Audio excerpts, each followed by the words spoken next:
You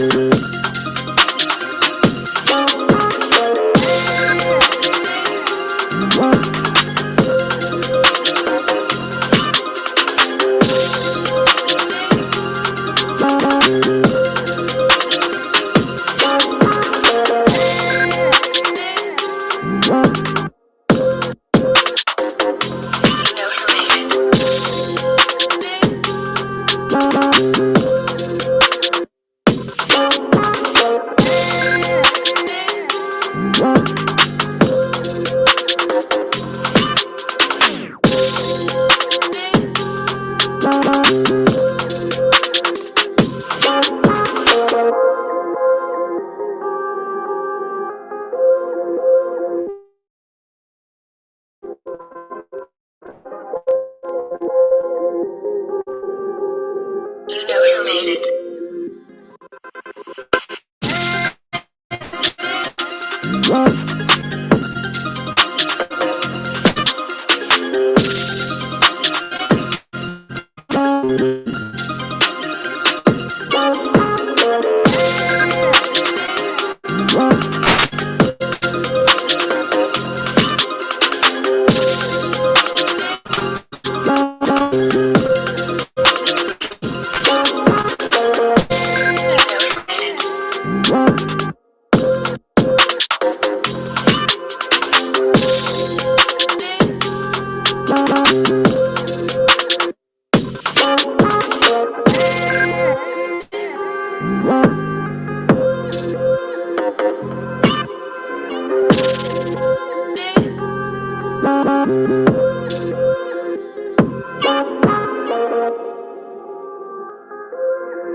You know who made it.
made it.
How we doing?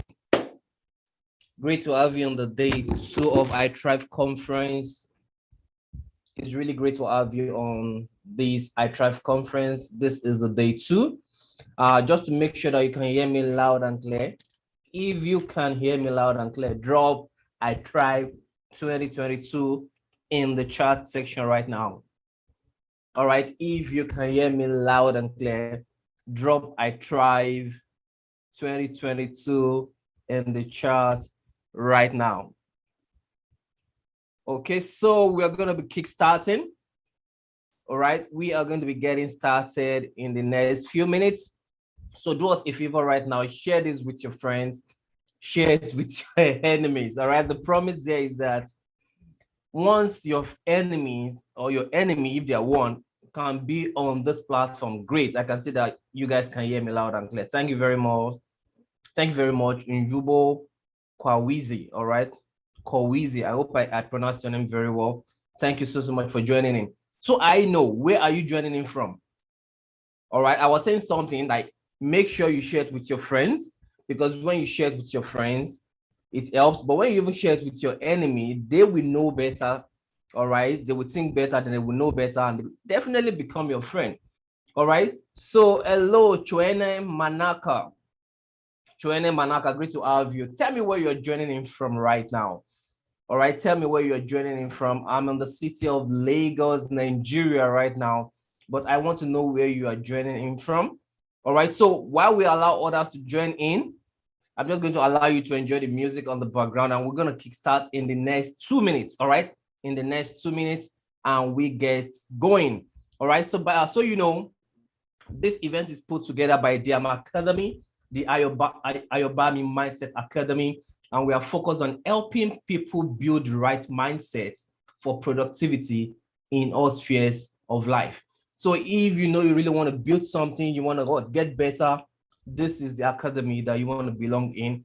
We're going to be sharing this WhatsApp community link so that you can be part of the updates or for future masterclasses, so that you can benefit from what we are really giving out right now. The speaker is ready for us. He's in the waiting room. I'm going to be bringing him in the next few minutes, in the next 2 minutes once I go off. But share this with your friends. Let them join in right now as we go live. See you in the next 2 minutes, and make sure you get your friends. Yeah, all right, let's get it done. Let's get it done, okay? So see you soon, and let's get it going.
All right, welcome back, welcome back, welcome back.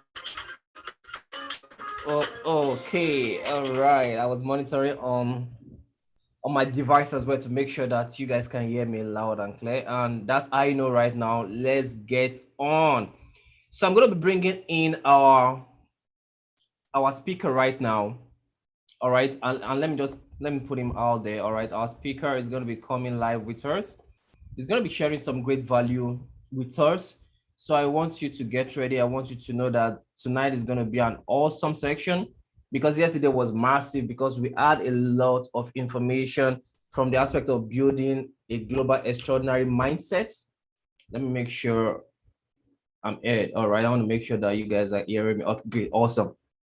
From building a global extraordinary mindset to learning how to be innovative and how to evolve, most importantly, how to really position yourself to consciously think.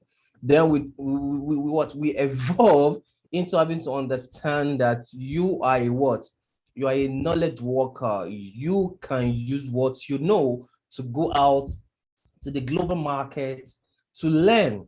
And that is one thing I want you to what? Absorb today again. As the speakers are going to be coming, I'm very sure you have your notes, you have your pen. Make sure you write something down. And beyond just writing something down, make sure you take action, the action that will give you the results. So we're going to be bringing our speaker in right away. All right. Now I'm going to be reading the profile of our first speaker. All right. So as we wait for him to join in, all right, as we wait for him to join in right now, I'm going to be reading the profile of the speaker. All right, so let's see our speaker joining. But while we wait,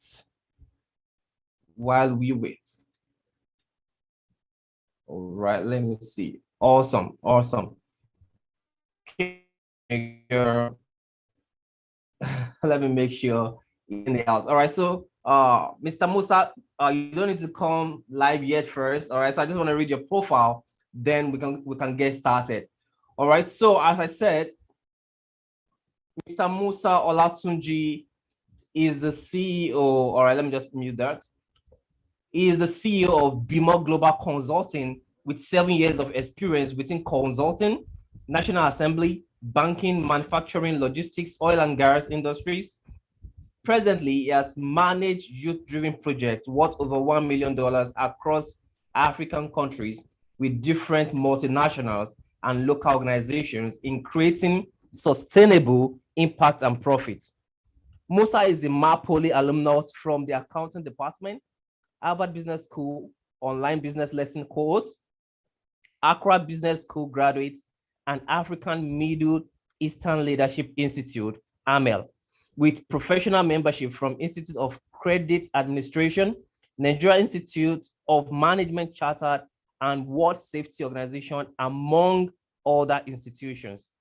He has contributed in reaching out to over 10,000 youths through different NGOs that led to featuring him on their award in London, BBC Media Action, AIT, TVC, Clearview TV, Katan TV, Radio Nigeria, 32 stations in number, WFM, radio, Guardian, Vanguard newspaper, and media platforms with awards from Africa, America, Asia, Europe, such as the 2021 Royal African Award from the Oni of Ife and World Economic Forum Young Global Leader nomination. Please, with emojis, with clap emojis, with every emoji that you can use to celebrate Mr. Musa Olatunji. Please make welcome Mr. Olatunji on the third edition of I Thrive Conference. Please, Mr. Olatunji, welcome on the platform. Great to have you with us. Good to have you here. Hope you can hear me loud and clear. Loud and clear, loud and clear. Be more awesome. Great to have you here, sir. Now, good to have you. It's a privilege. Like the last time I saw Mr. Musa was like on social media. He wasn't in Nigeria. So maybe he's going to tell us some of that later on. But I don't want to take any second out of the value he's going to be giving us. So please, Mr. Musa, please take it away. Okay, thank you. Good day wherever you're listening from. I know we have people from watching all over the world. So once again, my name is Musa. It's a privilege for me to be the facilitator for the second I Thrive conference. So this is a conference that I personally have been following, and I believe our past speakers and other speakers have actually been dishing out a lot of value. I'm just here to pinpoint and share a bit of my personal experience. I'm more of a trainer who share more personal experience because I believe we can easily connect, and I share most of those experiences from my own personal perspective and from my own field and professional experience. So if you can hear me loud and clear, I hope you can hear me loud and clear. So I'll be sharing a bit about, talking a bit about how to become more, sharing my personal leadership experience. I know Mr. Yobami has read a lot of my profile. Okay, good, thank you. I know he has read my profile, and a lot of people have always been asking me, how did you do it? How were you able at this young age, were you able to have all these accolades? Yeah, well, I don't call it accolades, I call it personal experience and God intervention in my own life. So I'll be sharing a bit about my own personal life, how I've been able to do more, how I've been able to in trying to become more as well. So let's go on. I'm trying to share my screen right now. Okay, host disabled participant screen sharing. Mr. Ayobami, are you there? So sorry about that. I'm making you a co-host right now. Okay. Now you can. So sorry about that, sir. No problem.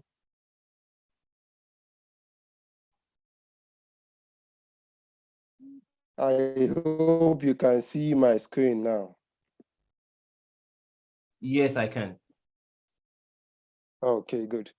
So I'll be speaking much more about how to become more on personal leadership. So I'll be pinpointing some of the points I'll be talking about is knowing your why. Then more is an acronym, which I'm very well known as Ambassador. And as you can see, my brand also Be More Global Consulting. I sleep, I eat with more. So I'll also be talking much more about personal leadership. What does it mean? Then I'll be talking much more about the 3 C's of life journey. These 3 C's is one of the valued resources that I got from my mentor, who is the president of Accra Business School, while I was in Accra Business School in 2018. Then I'll be talking much more about positioning yourself. Then we round it up with your question and answer.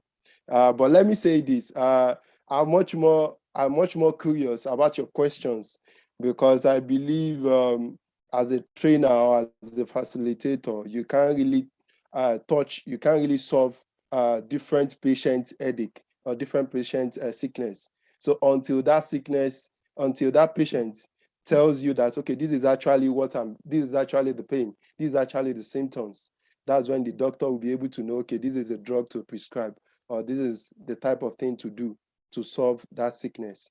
So I'm much more of a trainer who believe I will be devoting much more time for your questioning so that I can actually share and be able to pinpoint and direct you.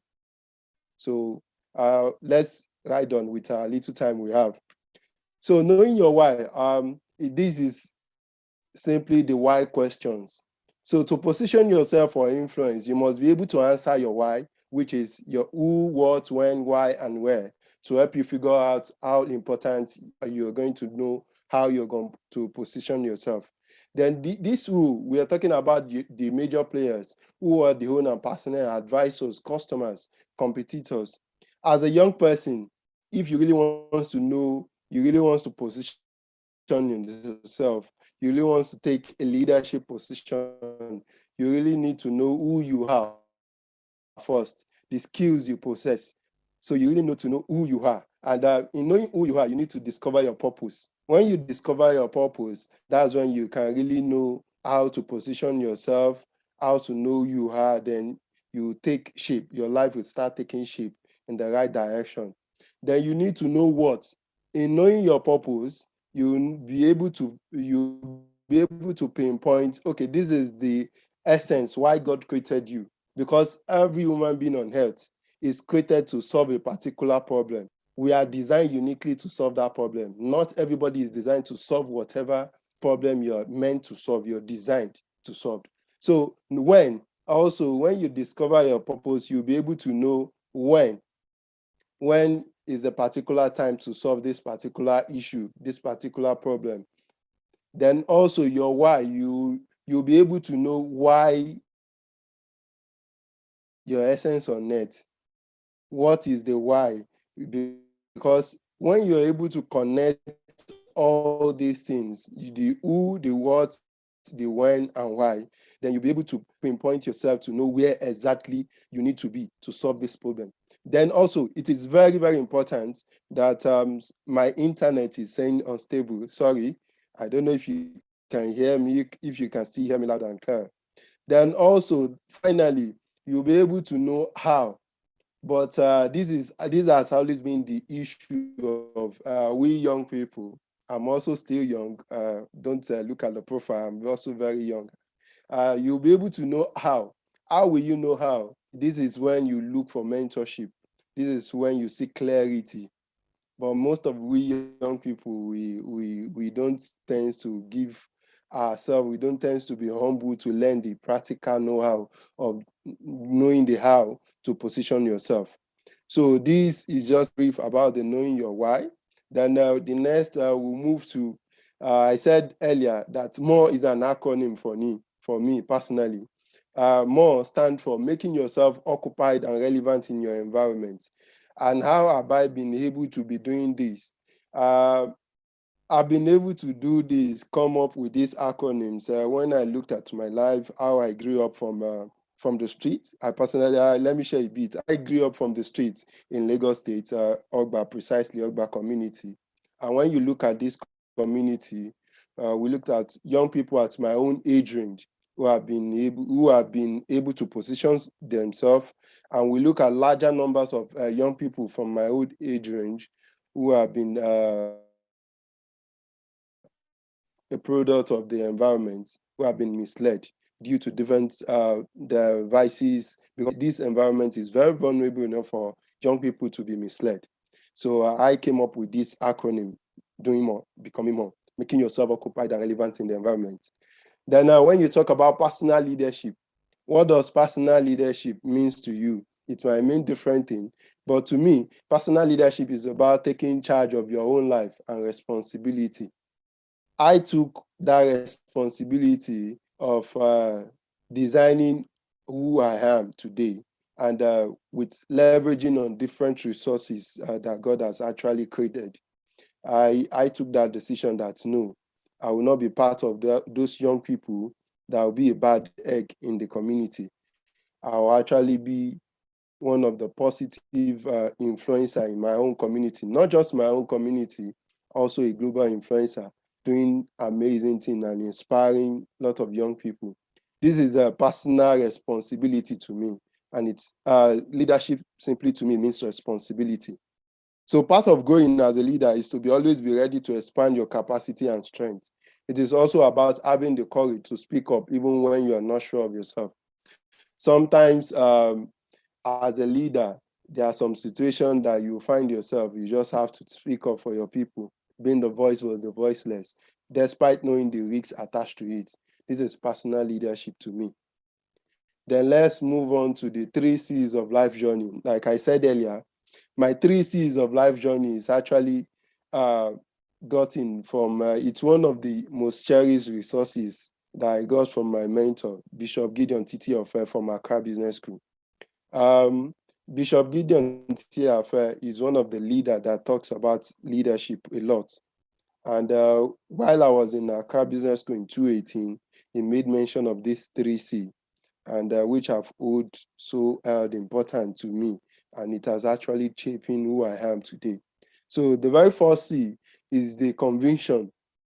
In every journey, sorry, I'll be stopping the screen. I want to go personal now.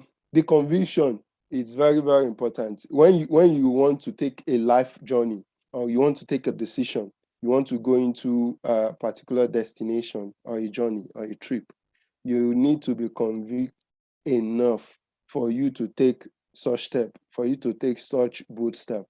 Most importantly, when it comes to leadership, when you're taking up a responsibility, you need to be convinced enough that yes, this is a role that you need to take. This is a responsibility that you need to shoulder upon yourself, that you are so sure that if you take up this responsibility, you're going to end with a good result. Or at the end, you're going to learn one or two things to grow. So this conviction is very important. Then the next C is the commitment. In leadership, when you take a responsibility, when you take a position, not just for the title's sake, you need to be committed to it, because you have people who are looking up to you. So your commitment might come from different sources. Let's take, for example, myself. I have my own foundation also, More Global Foundation, where we have volunteers across different countries. The commitment we put, I as a leader, I put there is, I make sure whatever resources that is within my own capacity, I share with them, such as opportunity, such as skills that I've been able to acquire in different, from my personal life to private life to different opportunity I've been able to come up with. I make sure I share it with them so that they benefit. This is my own commitment towards the leadership position that I've taken, in making sure that the followers also gain something from me as a leader. Then the third C is the consistency. How consistent are you as a leader? How consistent are you as a leader? When you take up a leadership position, don't take it up as a position where you just want people to see you, to fear you, to respect your office alone. What value are you giving out? So, and for you to give value, you need to be committed. You need to have conviction. You need to, because if you don't have conviction in that particular position you take it for granted, definitely, because you don't see it as important as it should be. So you just take it for granted. But once you have conviction that yes, you're taking this position to upgrade yourself, to also impart in the lives of the followers, in the lives of the community, and also the environment, the global environment, you definitely have consistency. The consistency might be with, for example, the way I've been doing it, I acquire different skill sets. Some skill sets I acquire that I know is of no use to me presently, but I definitely know it will be of use to my followers, my mentees, my volunteers. So I personally go through that learning curve. I make sure I train them, I put them through so that they learn these things, so that we all grow together. Then while growing together consistently, then definitely there will be a rapid growth in that environment that we find ourselves. These are ways that I have been able to position myself. I have been able to bring followers up, make sure that as a leader, you don't just have followers. You put people through. You teach them. Once you teach them, then you give them the opportunity to lead. Also, this is very important as a leader. So personal development is also key. When you want to become more, is very key. I don't joke with personal development, But many of we young people, we see personal development as a waste of time. We see personal development as a waste of resources. I tell you, I kid you not, personal development is very key, most especially when it comes to skill acquisition, when it comes to networking. You need to learn how to network. I'll be talking a bit about networking, um, because networking now is is the gold mine. And we've seen a lot of people doing networking and they are not actually doing it the right way. So in personal development, you need to acquire the right skill sets. The right skill set will position you. And in positioning yourself, you need to bring value to the table. So how do you bring value to the table when you are not personally equipped with the right resources? So this is where personal development is also key in order for you to become more, to become who you are, to add more value to what you have presently. So the next thing is networking. Networking, I know a lot of our speakers would have been saying a lot, and majority of us would have attended different seminars, conferences that have talked much more about networking. But let me just emphasize on this. When you're networking, you need to have value, because it has to be value for value. If you don't have value, people will not like to connect with you. And the most important part also, when you are connecting, when you're networking, make sure you're connecting with the right people at the right time in the right place to access the right information and process it in the right manner. So it is those who have value that can naturally understand this fact that I just stated. So in networking, you must have value. How do you have value?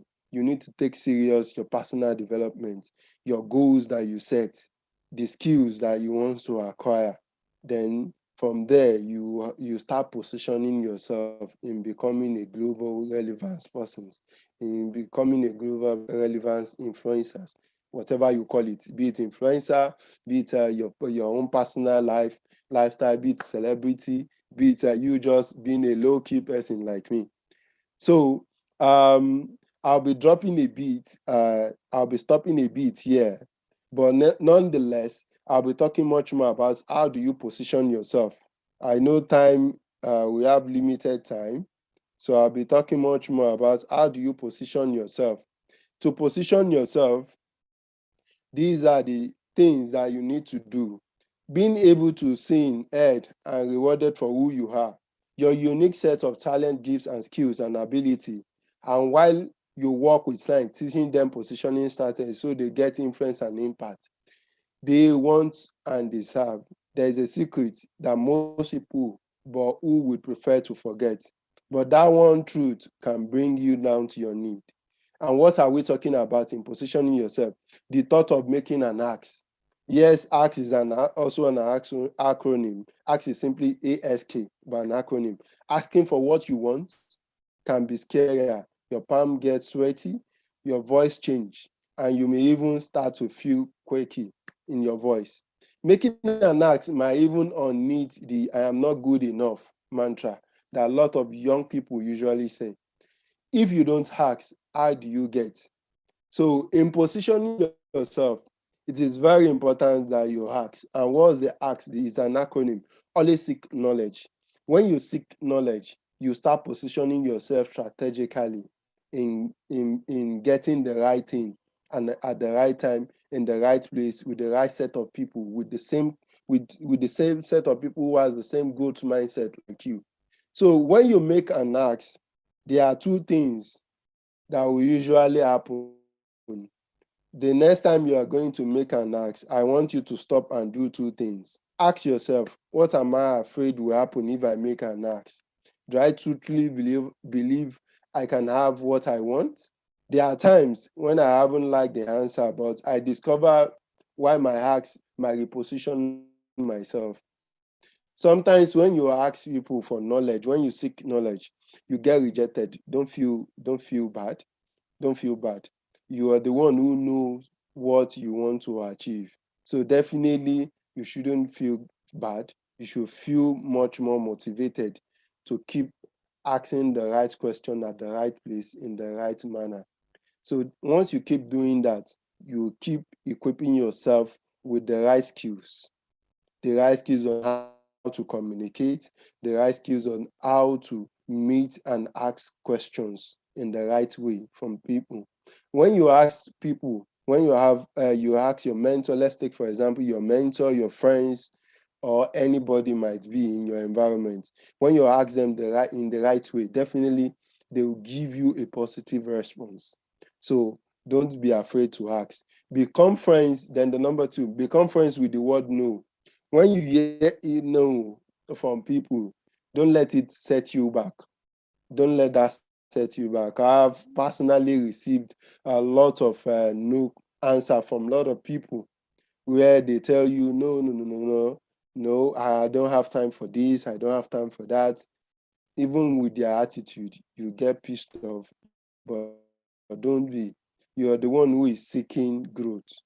So when you seek growth, be ready to get no from people, but don't let that weigh you down. So I'll be challenging you. The upside challenge of this week is to find an ask. You've been putting off making and practice these two actions, answering the two powerful questions and becoming friends with the word no before driving in. The word is made for those who stand out, not those who fit in. Please keep this. The word is made for those who stand out, not those who fit in. So for you to stand out, you need to equip yourself in the right way. So I'll be moving down to question and answer. But before then, it is very important that I need to state this fact.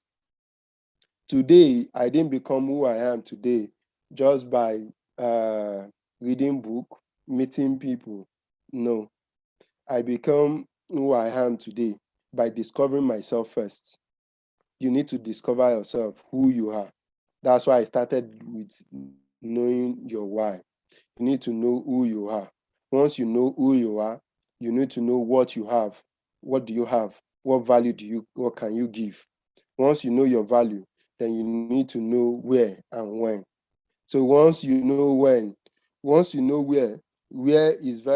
you're going to deposit your value to get value in return. This comes in with the networking skills. So you need to be with the right mindset of people so that they will be able to position you the right way. Even if they are not doing it directly to you, definitely once you are with the right mindset of people, your mindset, you keep having a shift of mindset. Then you start seeing yourself in the midst of knowledgeable people, in the midst of doing things in the right way. So thank you. I'll be waiting for your questions. Awesome. Thank you so much. Man, this is really powerful.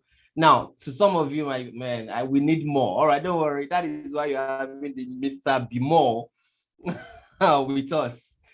All right. I got some great value right here, which I'm going to be reading back to us. So while I do that, if you have any question, all right, please drop on the chat section, all right, in the comment section as it's flowing. I'm going to scroll back up and pick your question, all right? So we're going to be taking about 5 questions, all right, so that we work within the time limits, all right? So the first 5 questions right now, I'm going to be reading it out, but while we wait for that question, because of the lag in streaming time, we're going to make that. Now, Mr. Musa Olatunji said some things which was very paramount, or which is key. All right. He said every human being on earth were created uniquely to solve a certain problem. That is one thing that you must understand. It's very important. Like personal leadership in itself is one for you to really say, okay, before you lead others, you first lead yourself. And before you can say you are leading yourself, you have to discover yourself. And by the time you've grown to now leading yourself, you find out that now there are things that you yourself don't like, and you are seeing those things happen out there. And that is when you now ask yourself, what are these problems? What are the challenges that I myself, I don't like, and I'm seeing it in the society, and I can be a solution to. So that is where it comes from. Now, if you really ask Mr. Musa, talking about his foundation, it's as regard, and it's very related to some of the things that he does not like that it is happening in the society, and he wants to create a solution for it. So please, this first section is for you to understand that you have a purpose, and you are like you be telling yourself that I'm just an undergraduate. Oh, I'm just finishing my first degree, or I don't even have a job, so I'm not a leader. You are a leader of yourself, right?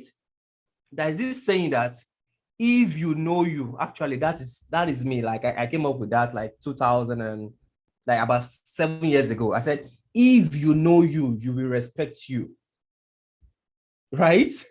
Like if you truly know you, like if you know who you are, what you embodied.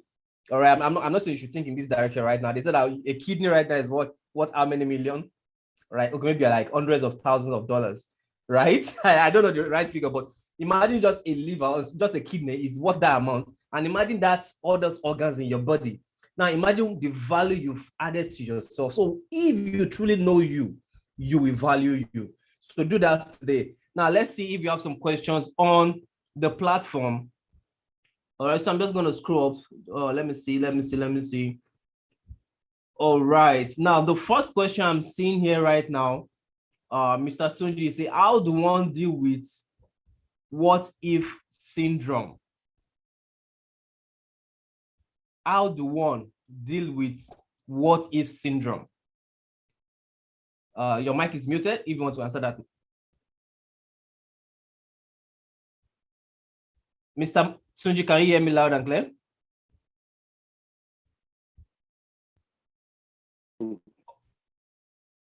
I can hear you now, but can you repeat the question, please? All right, the question is how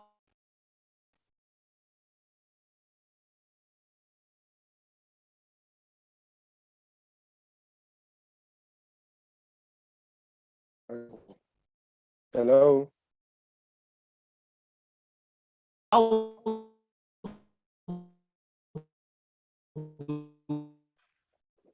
one is not. Hello, can you hear me? I can. Whenever you start to read the question, I don't know, the network start breaking here.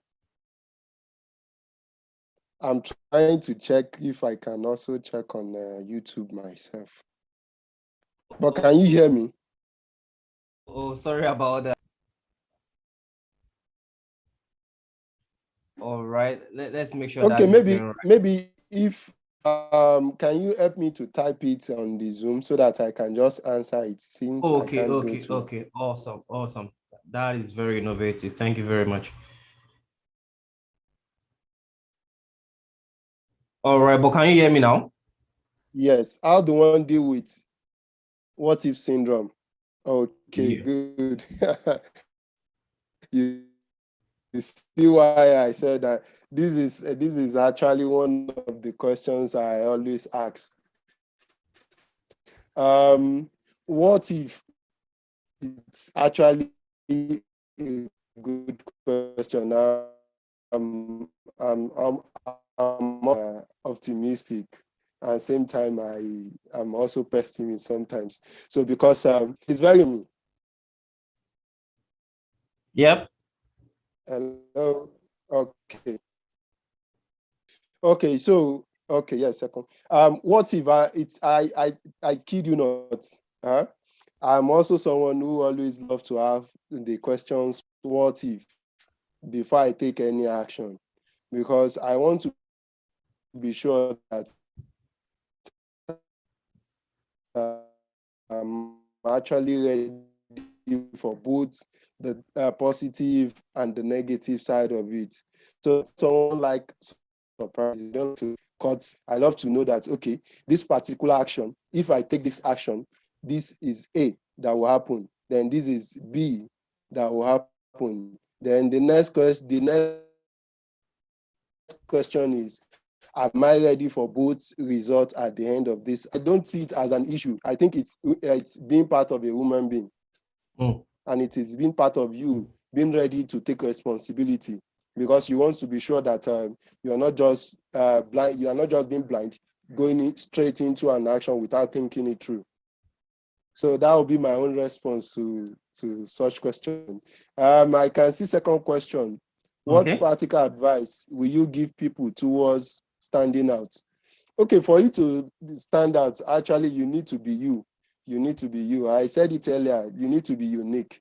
You're designed uniquely. So, and in discovering yourself, you discover your strength, you discover your ability, you discover why God created you, and you'll be able to align yourself to solve that problem. I personally, I've been in the NGO space. I've been volunteering right from my primary school days, despite I don't even know it is called volunteering then. I just know that I just love to help. I just love to, from primary school, from prefect to timekeeper to all my life till date. So I just always love to. So in discovering more about myself, I discovered that, okay, I just love to help people. So in doing more further research about myself, I now discover, okay, I think where I'm uniquely designed is to position people, give them share opportunities that come within my own diverse network. I personally have network across different continents, countries that I've never been to. This is me not being special, but this is me being designed uniquely by God, that you will be equipped with such resources that large numbers of people will not have access to. So when I have access to these resources, what does God really want me to do with it? Is bringing in people who really need those resources, sharing it with them. So it was not as easy as this that I'm explaining it. It took me years for me to discover my own purpose too. So standing out, you need to discover yourself and you need to know how to position yourself. So you need to go through mentorship, discovery, mentorship, a lot. There are a lot when it comes to discovering your purpose. So you need to, that's how you'll be able to stand out, your uniqueness. And in standing out in practicalities too, in a basic discipline, you need to have value. Wherever you are, make sure you dish out value. Once you dish out value, trust me, people will come to you. Awesome. So I would say you've answered the third question in the second question, actually. Okay, I didn't even read. Yes, I was about. But if you still want to touch more on that, you are free to do that. Okay, how can one actually know yourself? Okay, let me share my own. While growing up, I just discovered I love to help. I'm not rich. I'm still trying to be rich like my boss, Mr. Abayomi. Sorry, where are you Abayomi? Okay, that's not me. That's Abayomi. I'm very sure you're not talking to me. But in trying to know myself, I was able to discover myself through lots of leadership position that I have taken so far. That's why personal leadership is very key. When you take up position, you discover yourself more. Sorry about that. I've always been calling you Abayomi. Sorry about that. Okay, so please continue. Okay, so in discovering yourself, when you take leadership position, you will discover your strengths, your weakness, and opportunity and threats around you. So in discovering that, you'll be able to position yourself. So I took all this position. Then from there, I started knowing who I am. Then I started meeting with the right people. So from there, I was able to also discover my purpose. Then while discovering my purpose, I was also able to position myself to who I am today. So I didn't just wake up and just know who I am. No, it was a journey. And through that journey, there are a lot of responsibility that I've taken so far. So that's how I was able to discover myself. And I believe with that, okay, you wanted to say something? Mr. Musa said something, yeah. In line with this discovering yourself and the likes of it, and having to understand that it comes with process. You said something earlier, like some few minutes back. You said you have network across countries internationally that you have never even been to. All right, we'll be wrapping up right now because the next guest is already waiting for us in the waiting room. Now, that is part of the goal of this conference. Now, him coming to talk about personal leadership and how you can become more is very key. But don't forget one of the objectives of why you're on this conference is for you to understand that you cannot do it all by yourself, right? Now you want to impact people in Taiwan, you want to impact people in China. You don't speak their language, right? But what if you have people that speak the language that you understand, English, and they can be the one to be just people with the same value, all right, which is part of what Mr. Tunji is talking about. So you must understand this philosophy we are trying to pass across to you, to understand that build yourself, personal leadership, know yourself, build the right mind, innovate in things, and most importantly, know that you're a knowledge worker that can reach out with the value you have. All right. So I want to say thank you so much. Like I can tell you that I have a line of the team actually behind the stage doing a lot of things right now. Some nugget that you're already sharing is already on my phone, and we're going to be streaming it out or pushing out on Twitter chats, possibly tomorrow within the week. So thank you so much. I don't know if you have a final word for us, something that you want us to leave or you want to leave us with. Definitely, we're still going to be having you on the Academy platform, definitely very soon. But is there something, you know, that you want to encapsulate everything you've taught here tonight in just a single sentence? Okay. Be unique. That's just it. Guys, I want everybody to type "be unique" in the comment section right now. Like, let it just keep dropping. Be unique. So please, everybody, put a round of applause in emoji in front of that "be unique." All right, in front of "be unique," type in an emoji saying thank you to our first speaker for the second day of the iThrive conference. From my heart to you, my brother, thank you so much for coming to impact us. I so much appreciate you. At least I've known you for the past 3-4 years right now. It has been a great journey. So I say thank you so much, and God bless you for sharing your time, your talents, and your treasure with us. Thank you so much, sir. Thank you very much. You're welcome. You're welcome. Yes, sir. All right, so guys, and that is it from Mr. Musa Olatunji, the founder of Be More Global. And we're going to be having the next guest coming to share some great value with us. But so far, how has it been? Let me hear your view. Let me hear what have you learned so far? Let me see it in the chat section. All right. Let me see it in the chat section.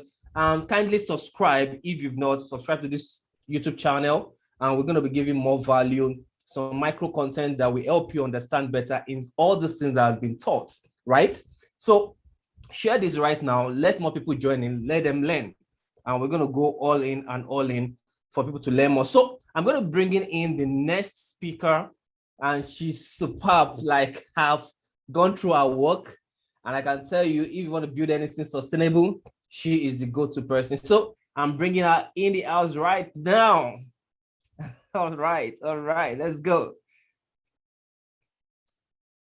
Okay, let's see.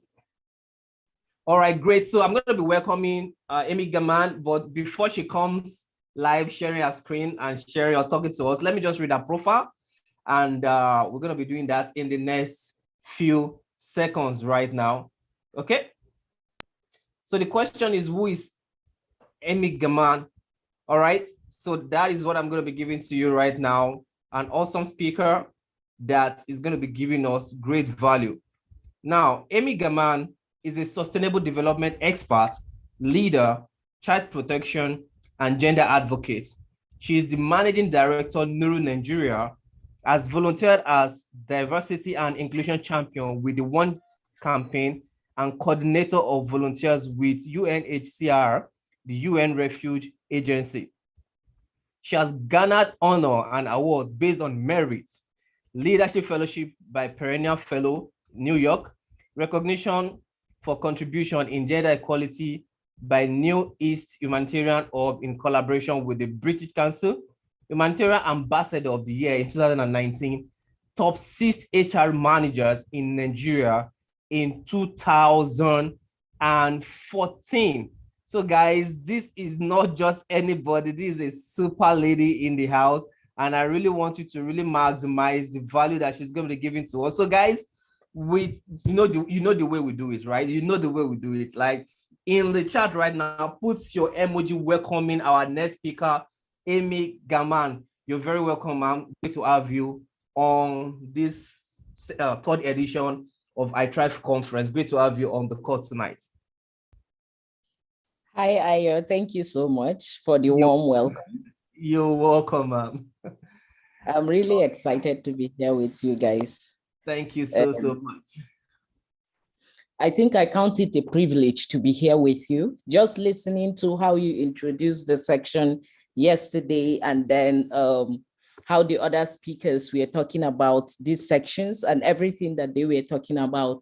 I was just like, I didn't know I was contributing to a vision that is even bigger than myself. And I really count it a privilege, and I'm excited that we are doing this, especially in this generation. Thank you so They are difficult conversations to have, and I like that you are championing these conversations. Thank you so much. Thank you too. All right, so I'm not going to take any more second from the value you want to give us, because I know 45 minutes is pretty small for the value you're going to give. So please take it away. All right. All right, pardon me. Let me just do that right now. I'm making you a co-host so you can share your screen. Okay. All right, you can share your screen right now.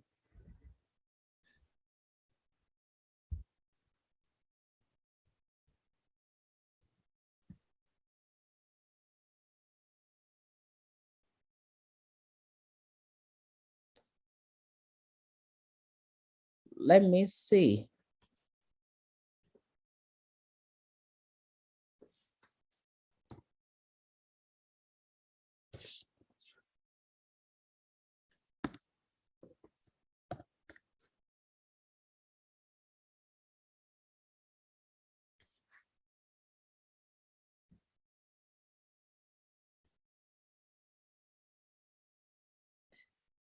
Ayo, could you please share the slides with you from your own end?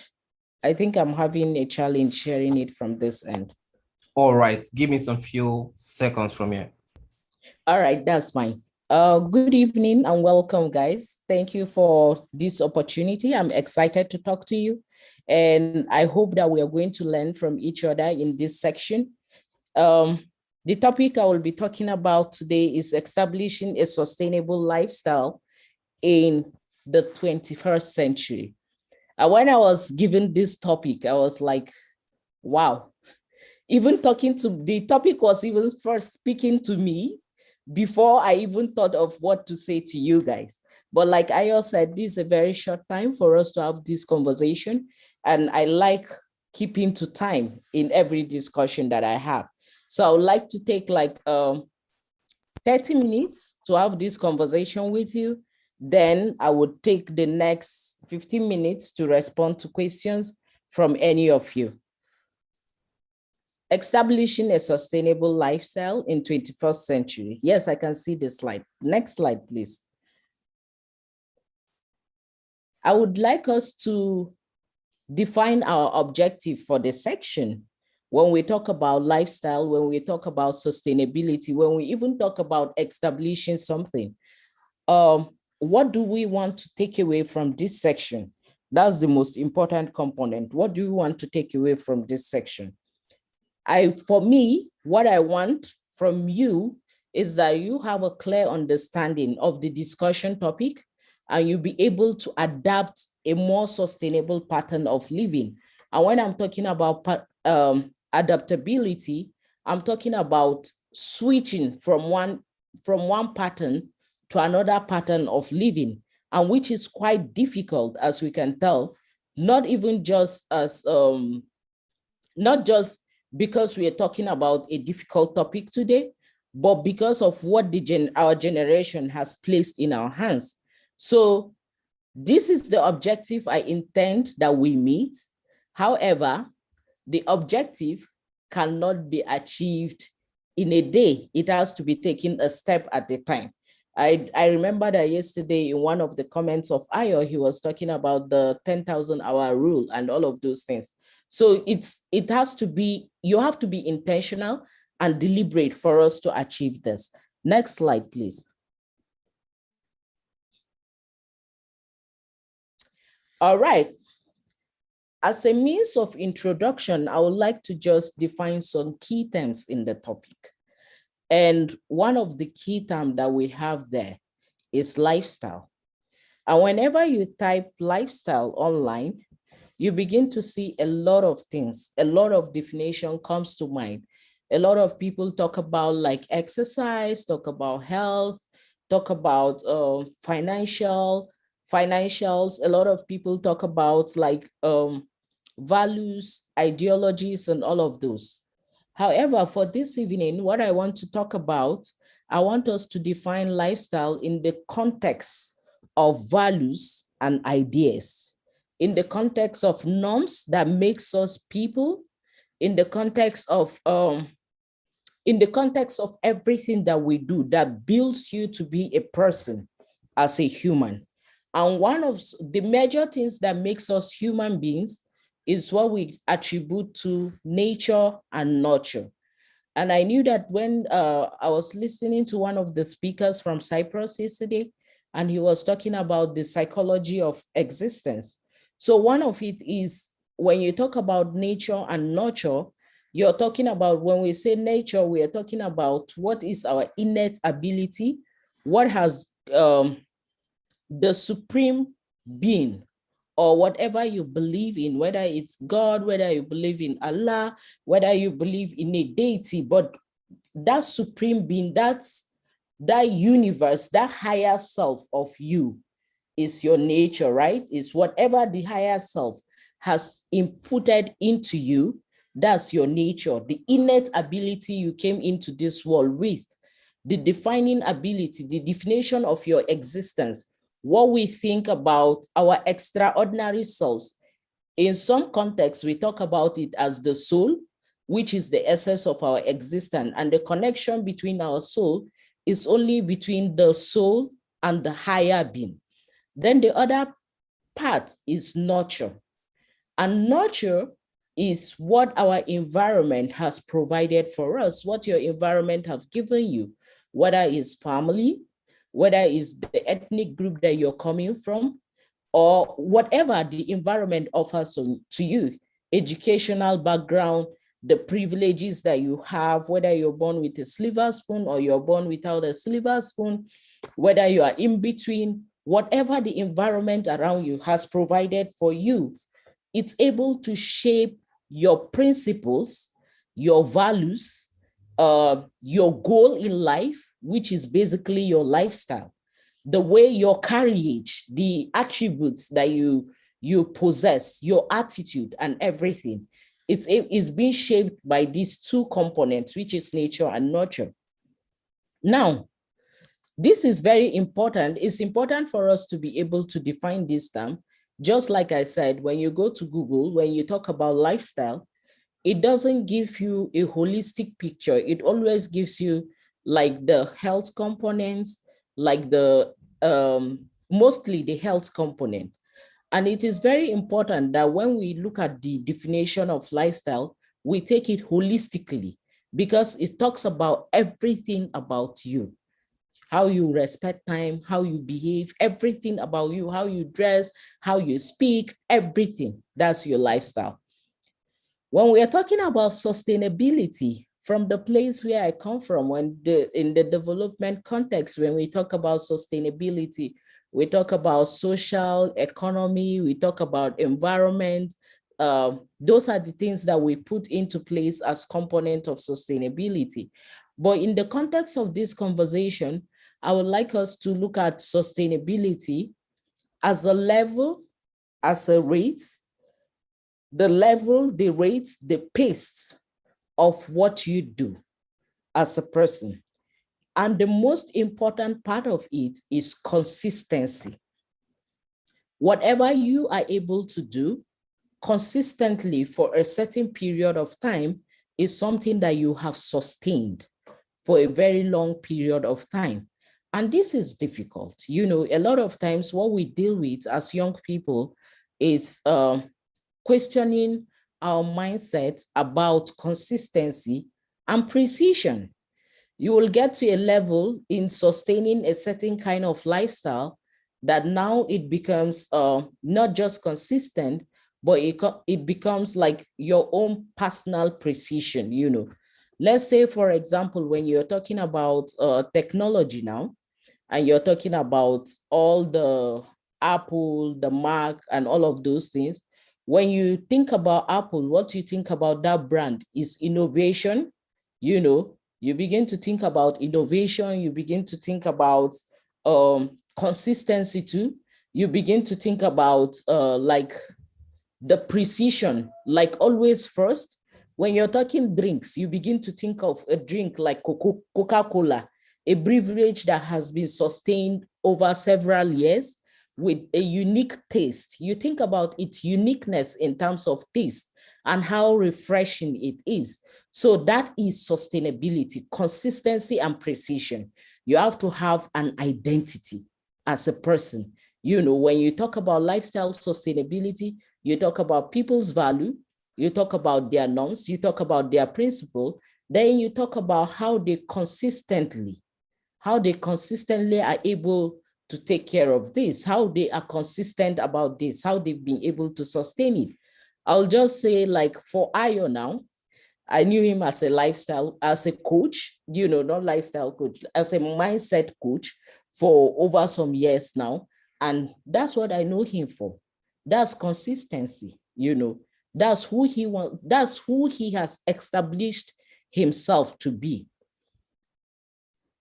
What does it mean to even live in 21st century?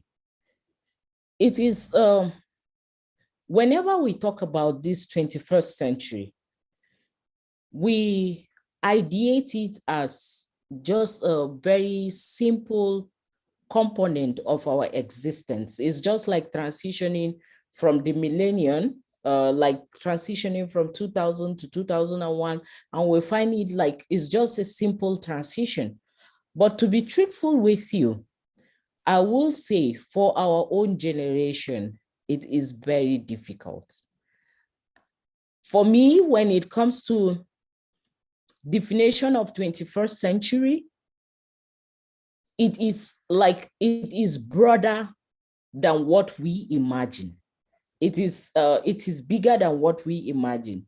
It's a complete generational transition, and it's talking about a new age whereby the world has become one village. You can talk to anybody at any time, at any point in time, at anywhere in the world. Like, you wouldn't even know where that person is, and then you're speaking to that person.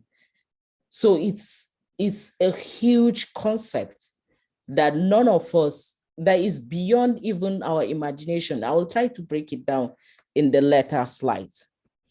Why is this conversation important? For me, like I said, this is a very sensitive conversation.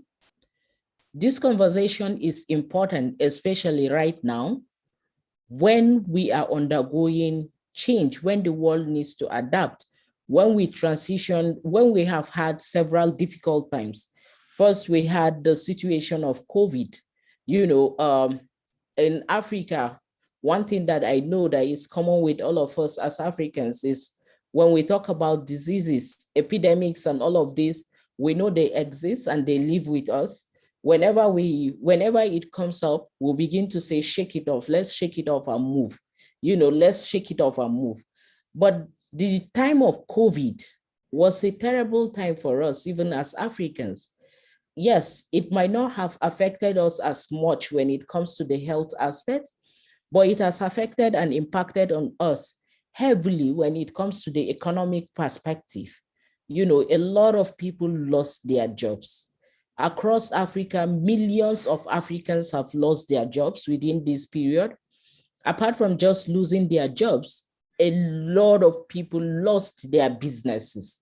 Those who are entrepreneurs have lost their businesses a lot. Lots of organizations have closed down, so it's a difficult economic time for us as Africans. After the pandemic, we are dealing with post-pandemic shocks when it comes to unemployment. In Nigeria, it's even different. When we talk about the statistics of unemployment in Nigeria, it's always at its peak.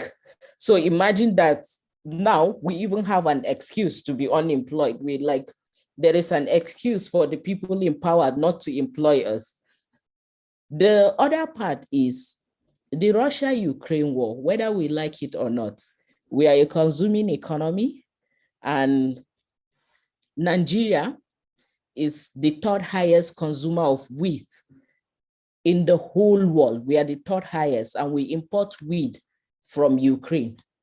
We use chemical fertilizers, and we import its component from Russia.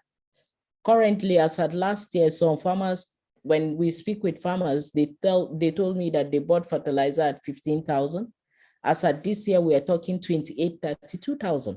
So that's heavy on us economically. This conversation is very important because within a challenging environment like where we find ourselves, people need to survive. Your values needs to survive. Your principles needs to survive. And you have to be consistent with it. You have to be consistent and you have to sustain it for a long time. But how do you adapt such that you don't lose these principles? You don't lose these values, even in challenging times, even in difficult times, even when you find yourself in difficult situation? How do you adapt? How do you organize yourself? How do you put yourself together to ensure that none of these principles or none of these values are lost? Because it's difficult when you establish it. And for those who have not yet established it, how do you even begin to establish them? You know, that's why this conversation is very important to us this evening. How do you begin to establish these values and principles? Next slide, please.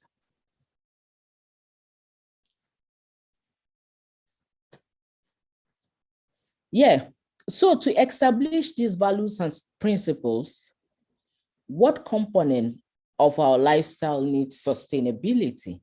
You have to begin to think about what are the fabrics of your lifestyle that needs sustainability. The first is health. The first component of your lifestyle is health. That requires you to sustain, that requires sustainability is health. And when we are talking about health, I will talk about health in all perspectives, in all ramifications. Your mental health, that's the first thing. Your mental health, what do you feed your mind with? What are the things that what do you consume mentally? What do you consume in your mind? Do you just consume everything that the society throws on you? You know, wise people always say, you are only as good as you read. You are only as good as you read. You're only as good as you are exposed. You're only as good as the experiences you've had or the experiences that you've decided to learn from. So what do you consume mentally? What do you feed your mind with? It really affects your mental health. And mental health, as we already know, we have gotten already a reality call in Nigeria on the effects of our mental health on us. We've seen people lose their lives in real terms. We've seen people commit suicide. Before now, we used to say as Africans, we shake it off. But now we are seeing the impact of all the traumas, all the generational trauma that we carry in our mind. It is very important that you free up your mind. You eat well, you eat very well, you exercise. When I say exercise, I'm also talking to myself here. You exercise well, and you read. Please, at this stage, we cannot afford to have any information gap. You have to stay informed. You have to read, and information gives you a lot of power in the world, especially in the space where we find ourselves in a century where there is a lot of strategic competition. However, we like to say our competition now is more of collaboration. So if you want to collaborate, what do you bring to the table? So reading is part of it, is very, very important. The other component of health you need to take care of is your physical health, as an individual, which is exercise is part of it. Apart from exercise also, the places you visit, the things that you see around you, it's also part of the things that support your physical health. The kind of relationships that you keep, it also supports you. It supports you physically, not just mentally, not just emotionally. It also supports you physically to grow. Your biological health, which talks about your inner existence as a human being, apart from just what you eat as a human being too, you think about what kind of drugs do you consume, what are the hereditary diseases that exist in your family. You begin to think about all of those things. If there is one of the parents who is diabetic, you have to begin to think of, oh, diabetes exists in my family. At this age, I have to do a diet modification. I have to think about how to change my diet so that I don't have diabetes in real time. Let it just be a recessive component of myself so that it doesn't dominate and it doesn't persist in me, So you have to take care of your biological health. Are we talking hypertension or other things that exist in the family? You have to take care of it. The second component, which is a critical component for young people, is career. A lot of us, our educational system in Nigeria does not hand over a clear career path for a lot of us, except if you are in a professional course. If you studied a professional course, like let's say you did medicine and surgery, then of course, you know that clearly you're working in a hospital. Or you study law, you know that you're a barrister, you're supposed to work in the court or a law firm. But even though I know that some lawyers are working in the bank now, or you study mostly professional courses are those that have clear career pathway, or you go to the NDA or something like that. So how do you even start defining your career? You have to analyze personally. I always say, do what gives you enough fulfillment, even though it is difficult, and I understand that some of us are fortunate, that we come from a place of both grace and hard work, or smart work, as we like to call it now. We come from a place of both grace and smart work, and we had it almost at a platter of gold. For some people, it is not like that. It is they have to take the journey. It's a very difficult journey of a lot of shaping and reshaping, thinking about what you need to do and what you need to stick to. However, what this 21st century has given birth to is that it has taught us as Nigerians, as Africans, that you don't even need the conventional jobs that we have now. A lot of people, COVID gave birth to a lot of comedians in Nigeria. During COVID, we fed on skits, a lot of comedy skits. And these people do it and they are happy, having a lot of positivity and creating positivity around their environment. So I think career has now gone to a level whereby you don't need to think about just walking into an office, the 8 to 5 a.m., the 8 a.m. to 5 p.m. kind of conventional system. Now you have to think about the things that you enjoy. As you can tell clearly for Ayo, it's clear that he enjoys speaking, and he doesn't just speak, he speaks to the volume whereby he impacts. He has come to a point in his life where he has realized that his voice matters differently, and he could use his voice to impact his generation. And he chose that path for himself, and he enjoys doing it. So it's easy. It's easy when you enjoy doing what you are doing. There are a lot of people who have taken other paths, taking other dimensions like acting. Like there are people who have taken this digital space to another level. They go into digital currency, digital marketing system, network marketing. Some people are into programming and all of these things. So think about where you naturally fit in. Think about where you can, where your power lies, where your strength lies, where you can wail easily, but also where you can be able to sustain your values and your principles, and you are happy. When you're doing it, you're fulfilled. That's what you think about when you're talking about career. It is difficult for me to, when it comes to career discussions, to have like a very honest conversation with young people, and the problem I always have when it comes to this conversation, and the reason why I say it's difficult to have an honest conversation is that a lot of times while we say Nigeria, a lot of high rate of unemployment in Nigeria, but the question is, are the graduates that we have even employable? And it's when you come to a job, qualification is not just enough. The certificate is not enough. It talks about your attitude, your skills, your competencies. Those are the things that are required on a job. But a lot of us don't know. We carry certificates, first class, 2-1 and everything, losing the attitude. Losing the attitudinal component, the values, the principles that are required for us to be able to secure those jobs. That's if you want to go into 8 to 5 a.m., into 8 a.m. to 5 p.m. And then if you want to own a business too, it is very critical. You want to become an entrepreneur, the attitude, the skills have to be there. Especially the attitudinal component is very critical for you when you want to grow a career or you want to develop a career. You cannot just pick up any kind of, you cannot just be anyhow. You have to behave somehow for you to be able to succeed in whatever industry you want to go to, whether you want to go into comedy professionally, whether you want to go into acting, whether you are doing business, network marketing, or you're doing programming.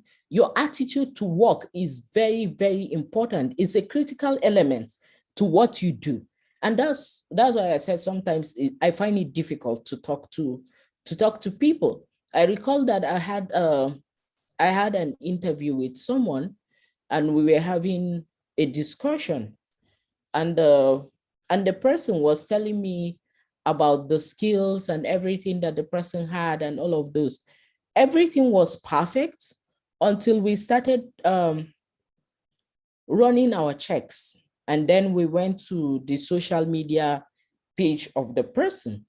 And I have to share this story with you so that you will know what content you post. It forms part of your attitude. And a lot of organization does that. So I work in a humanitarian and development space. And then I went to the social media page of this person with the human resource and all of those people. And the first thing we started seeing on the person's page is how the person was talking about a woman who was divorced, that she has taken up this new life of feminism. She's disrespectful to her husband. That's why the husband beats her. That in fact, the husband has not finished beating her. If it were him, he would have done it this way, that he would have taught her what her parents did not teach her. Wow, that was wonderful. I say that was our saving grace, because he would have come to teach us what our parents did not teach us in the office. That was the end of the conversation of the hiring. Excellent candidate, very interesting, had the right qualification, wrong attitude. That's the end. So it's very important you form an attitude. The right attitude to whatever you're doing, whether it's business, whether it's work, whatever you're doing, you need to form the right attitude. And for your career, you have to be consistent. That's where sustainability comes in. You have to be consistent. Whatever you say is what you deliver. So you have to be very, very consistent. People give money so that you can produce value. So make sure that they gain the value that they seek for. Then finances. Like I said, this is a very difficult conversation to have. For us as young people, a lot of times when we are talking about financial capacity or our financial lifestyle, some of us live an impulsive financial lifestyle. What do I mean by that? Some of us go to the market without even itemizing the things we need to buy. Are you wanting something or you need something at that time? So you have to define it. Is this a want or a need? Am I doing this because my friends are doing it? Or am I doing it because I need to do it? Do I need to spend this money? I earn like 30,000 in a month. Do I need to go and spend the whole 30,000 in the market? One of the principles that a lot of rich people talk about is try to ensure that 1/3 of your earning is actually your savings or your investment. Better than savings is your investment. You should invest in a lot of things, including yourself. When you're building a career too, you need to invest in yourself. And that's where finances comes in. When you're saving, 1/3 of whatever you have should be either a savings or an investment. Though in Nigeria, I will always advise that it's very difficult to save, so it's easier to invest. It's easier for you to invest as a person. For some of us who are like, we don't want to go into high risk investment. What we just do is to get lands somewhere and everything and keep them as assets for the future.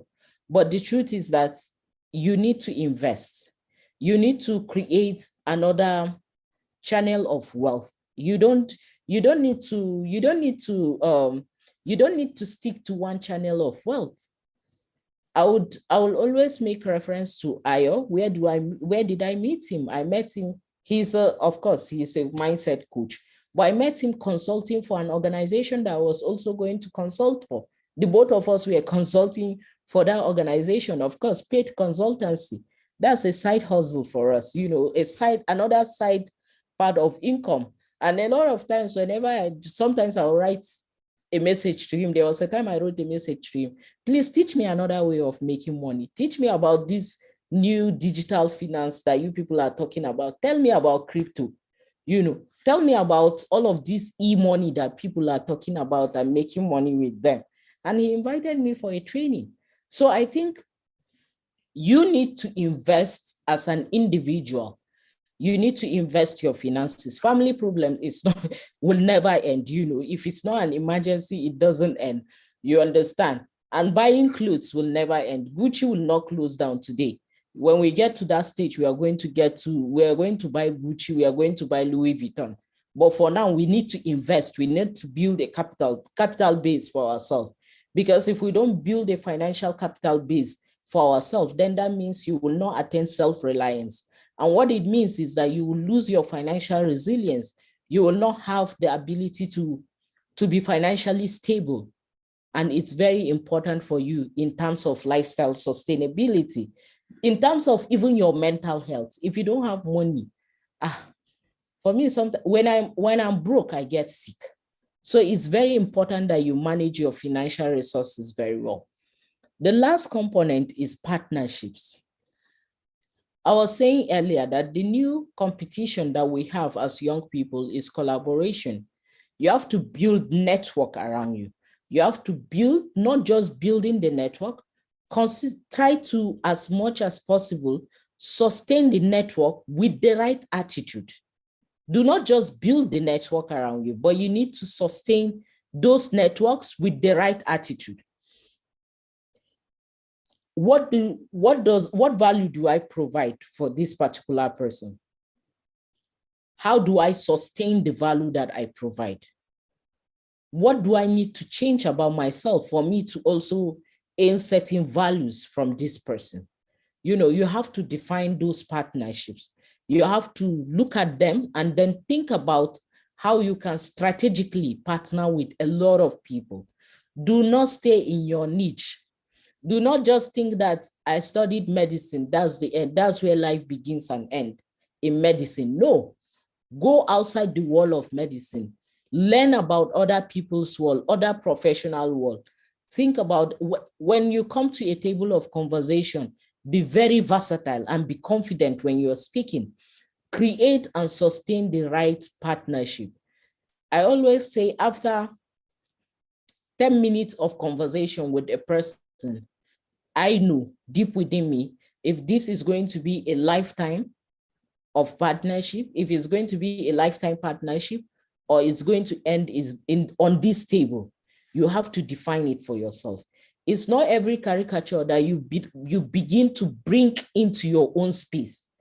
You don't just begin to bring people into your space, whether healthy or unhealthy, because you want to build partnership. No, that's not how networking works. Networking works with values, it works with content, it works with alignment of interest. If interest does not align, there's no need. Please take a bow.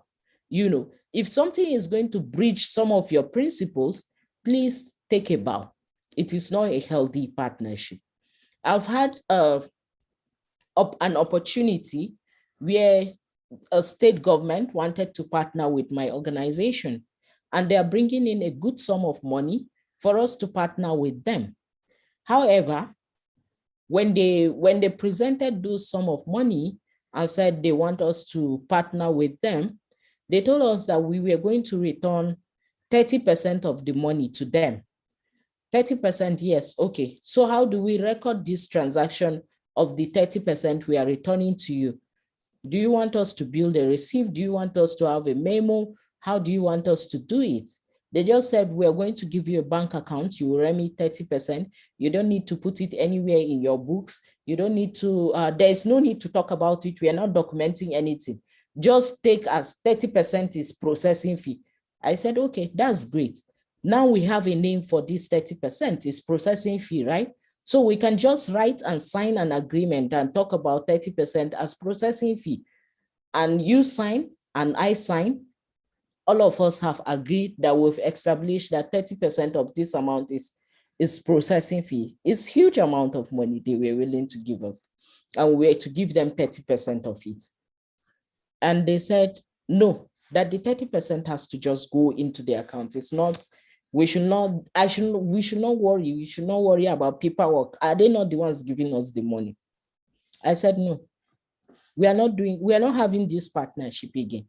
They thought we were joking. They said, no, not in this country. Nobody will say they are not going to do this. I said, no, we are not doing it. Thank you so much for the offer.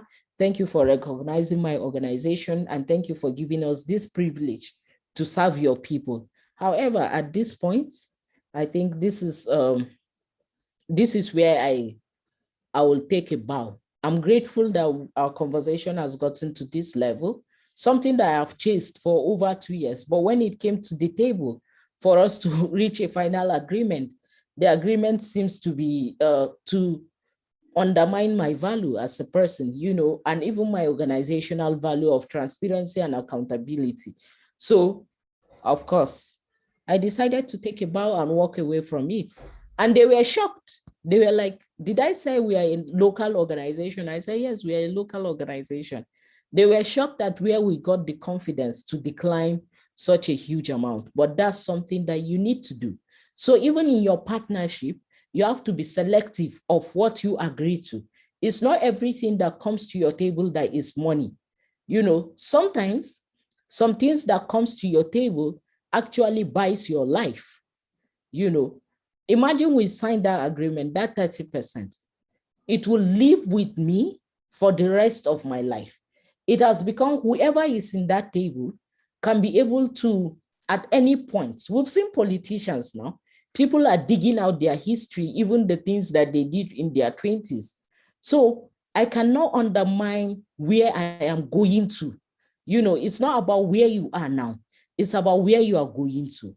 I cannot reduce the value of where I'm going to for taking 70% of these resources and giving them the 30% without signing anything, without any documentation, and then just giving them the money like that. That's reducing where I'm going to as an individual.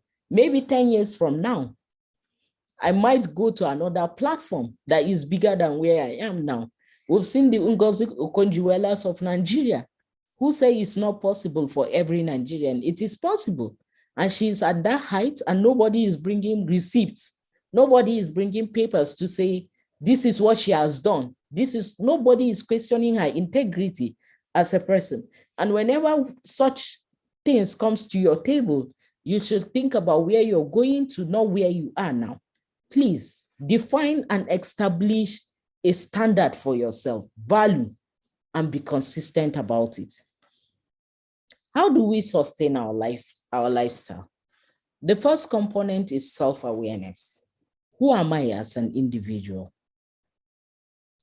Who do I hope to be? Who do I hope to be? And how do I want people to view me as? You have to ask yourself those questions. You have to recognize yourself. You have to be aware of your characteristics, your behavior, whoever you are. You have to define yourself. You have to have a personal identity. So sit down and evaluate yourself. That brings me to self-evaluation. I can see that I said I wasn't going to talk much, but the topic is very interesting. So I can see that I'm losing time. Self-evaluation, you have to sit down, call yourself and respond to yourself. Look at yourself in the mirror, ask yourself the most difficult questions that people will not ask you. You have to stay accountable to yourself. You have to be able to establish an accountability system. At the beginning of year, you've listed what you intend to achieve. Mid the first quarter of the year, you have some certain goals you want to achieve. The first month of the year, you have certain goals you want to achieve. Always call yourself back. Always call yourself back. I heard from one of the speakers yesterday where the person was talking about to-do lists, and it's very, very important. Have a schedule that you can be able to hold yourself accountable with. Quality cycle. When I talk about quality cycle, I'm talking about those 3 to 5 friends that you have around you. What value do they bring? Does your value align with each other? What do you think? Where are you people heading to as friends? Do you have strategic engagement? Do you just sit to gossip? Do you just sit to undermine other people's life? Is that what you do? Or you have quality conversations that will strengthen your leadership ability, that will strengthen your career, that makes you have, you're mentally healthy and all of those. Quality, be selective about the kind of friendship that you keep. Then when we talk about social awareness, also be very conscious of the people you work with, who you call your colleagues. Be very conscious of your acquaintances. Be conscious of what you post on social media. Remember, social media is not real life. Always be conscious of what you post there, and be conscious of what you consume from those social media pages. It's very, very important too. So always be conscious of where you are environmentally. Please, next slide.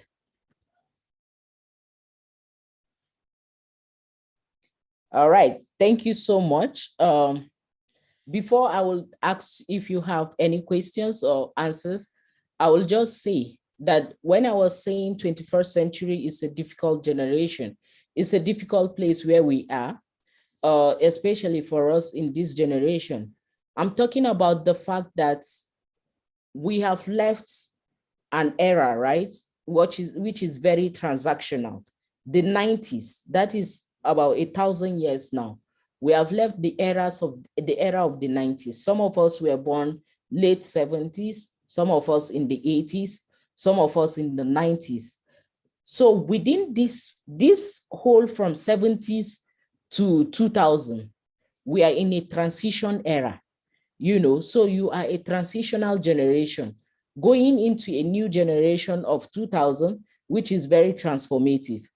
Leaving a transactional generation, coming to a transformative generation. In between it is that transition, and that's where we are, as individuals, as young people now. So we have to deal with both the analog and the digital. We have to deal with all the trauma or all the preconceived design of the last generation, and then begin to deal with the new generation. It's a difficult time for us, but we have to ensure that we define opportunity spaces within this transitional period of our lives. Thank you so much. Super, super, super. Wow. And thank you for the opportunity. Please, any questions? Awesome. Thank you so much, Mrs. Amigaman. Great information that you just shared right now.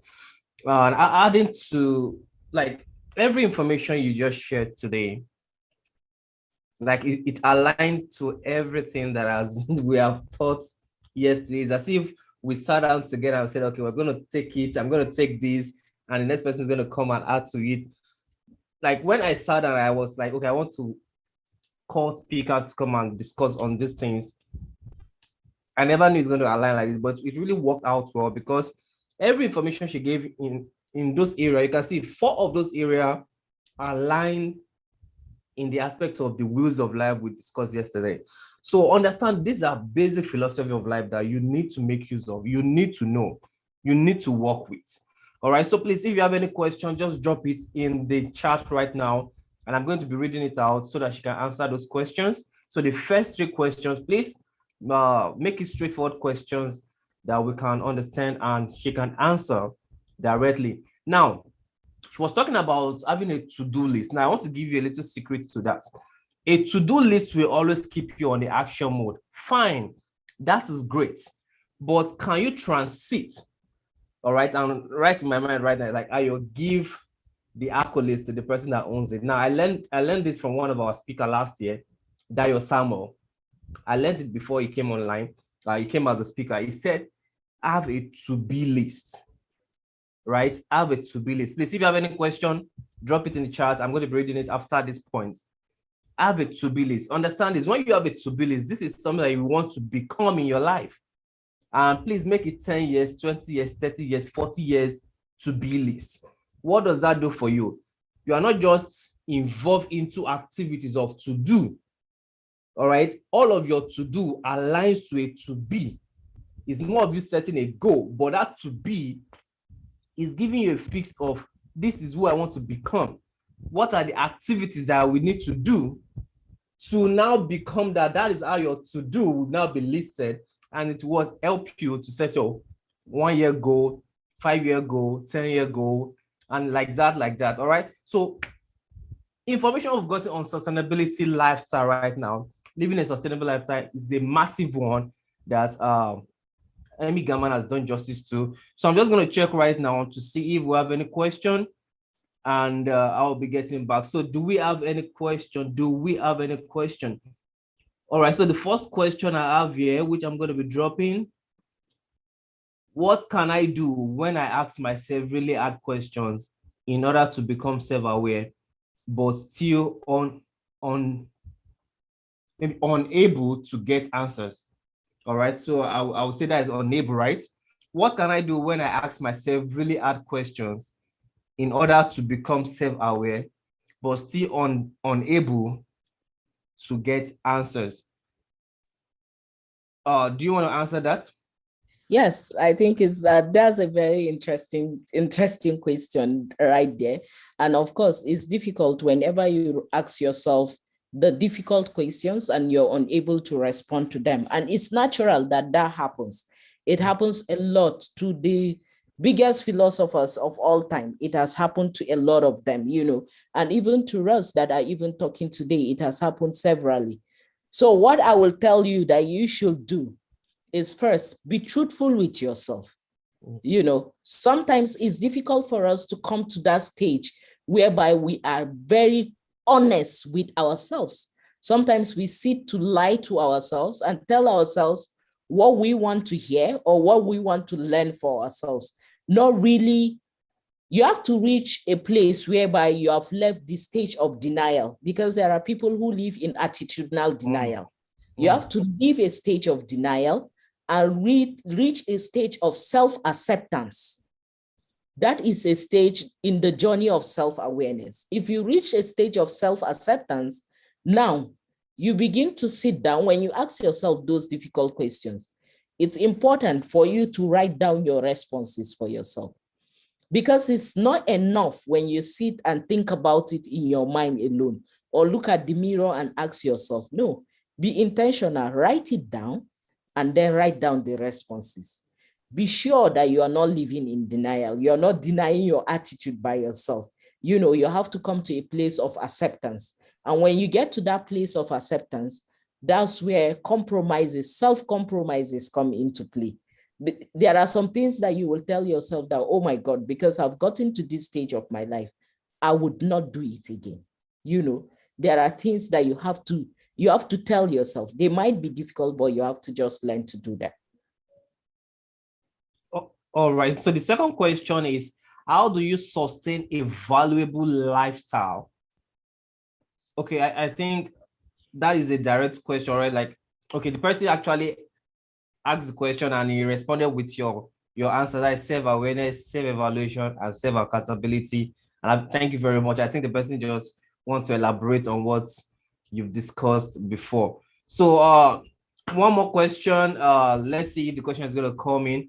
But thank you so much, Amy Gaman. It's really great to have you on the third edition, and for you honoring this, we so much appreciate it. Thank you so much. Personally, I've learned a lot because having to understand sustainability and having to understand lifestyle itself. And I love the way you started and breaking down the etymology of the words, having to understand each one. I love that whenever I'm teaching as well, so that people don't just get overwhelmed with the big title. They understand it bit by bit. So thank you so much for making people understand this. All so right, let's see if we're gonna get any more questions. But if we don't, I want to say thank you. So are you guys? I know you guys cannot clap right now. You cannot have a standing ovation for Amy Gaman, but please, can you drop your standing ovation as an emoji? As I don't know how you want to celebrate her, but please celebrate her in the chat section. Send your emojis, send your fire, send everything you want to say to really celebrate her. Thank you so much, Amy Gaman, and I look forward to working with your agency, finding a better way whereby we can help the world become better. So thank you so much. All right, thank you so much, Ayo. Thank you. You're welcome. And it's nice. It's a privilege to be on this stage with you guys. Thank you. I love what you're doing, and well done. It's massive impact. Thank you so much. Thank you. Bye-bye. Bye. All right, guys. And that is the second speaker for today, Amy Gaman. It's really great to have her talk to us about the sustainability, how to really build a sustainability lifestyle in the 21st century, right? One of the things she talked about, that what do you even understand about 21st century, is that aspect of understanding that it's a global world right now. You are not limited. You are connected, interconnected, right? You can literally reach out to anybody you want to reach out to. Like the principle of what you are 6 person, all right, away from the person you want to talk with. Like if you want to talk with anybody right now, if you want to connect with Bill Gates, Barack Obama, whoever, like you are 6 person away from that person. You just need to check your network right.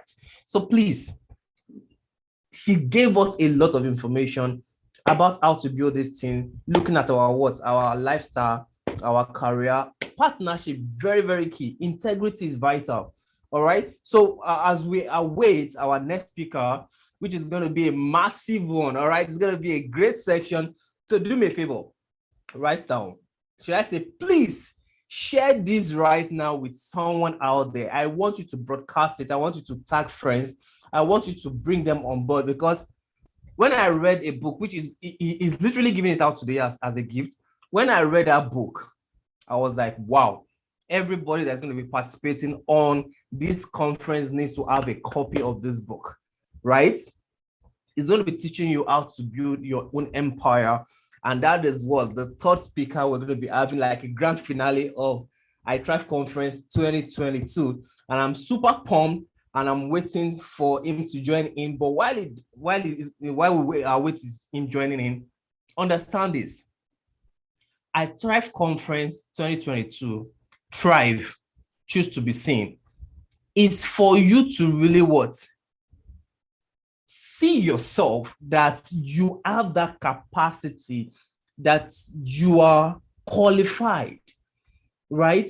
I love the way Musa Olatunji said it. Self-leadership is key. See yourself as a leader. You have to build yourself first of all. So don't sit out there. See it in here first of all, that you are a leader. Then when you know you will value you, and you will give that value to people, right? Now I'm going to be mentioning like 5 objectives, which we started yesterday, and I want you to really write it down if you have a note in front of you and a pen.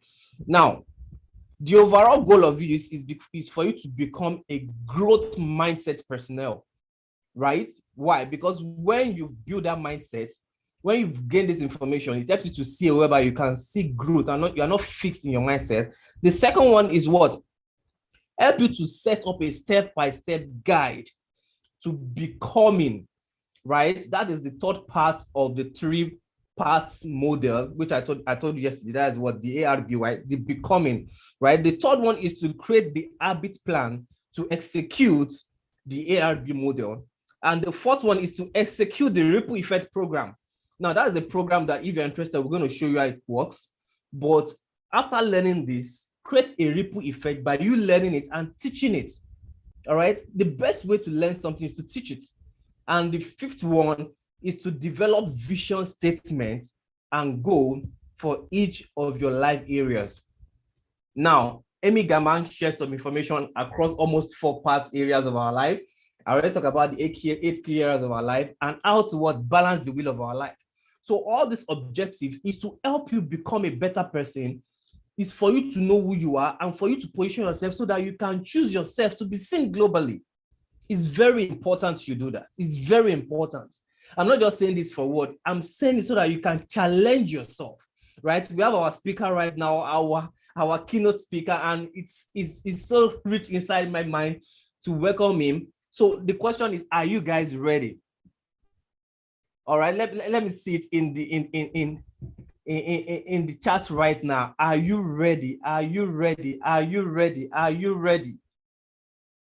Are you ready to receive our keynote speaker? Are you ready to receive him before I call him right now? All right, don't unmute your mic now yet, sir. All right, before I introduce him, are you guys ready to learn? Right, to learn, to unlearn, and to relearn. Are you guys ready? All right, so as we welcome him right now, I'm going to be doing something very fast. I'm going to be introducing him. All right. Oh, man, you're already seeing your face. All right, so we're going to do something very fast. I'm going to stop your video and mute you. Sorry, pardon me. I need them to really know who is seated at the other side right now. And I'm going to be reading his profile. So you guys tell me if you're ready. And we're going to move on to the other one. So while I do that, I'm going to be introducing to you who we have right now. Now, Prof, as we call him, Prof. Akinola Babatunde, is the Chancellor of Patra Multiversity, the proprietor of Kavak Global Resource, CGR, and the author of the book, Establish Your Empire. In addition to being an educator and top performance expert, he is a speaker, author, leader, and trainer, SALT, Salt of the Earth. He also helped he has helped thousands accomplish unusual successes in their careers, businesses, academics, and professional lives. Seasoned leaders across the globe have discovered their passion, purpose, and speaking edge through his teaching and shared experiences. His students and prodigies are from over 50 nations in Africa, Asia, and Europe. For 5 years, Prof. Babatunde enjoyed academic award and scholarship at Cyprus International University. Afterward, in 2019, he was appointed assistant professor doctor at the American University, also known as GAU Cyprus.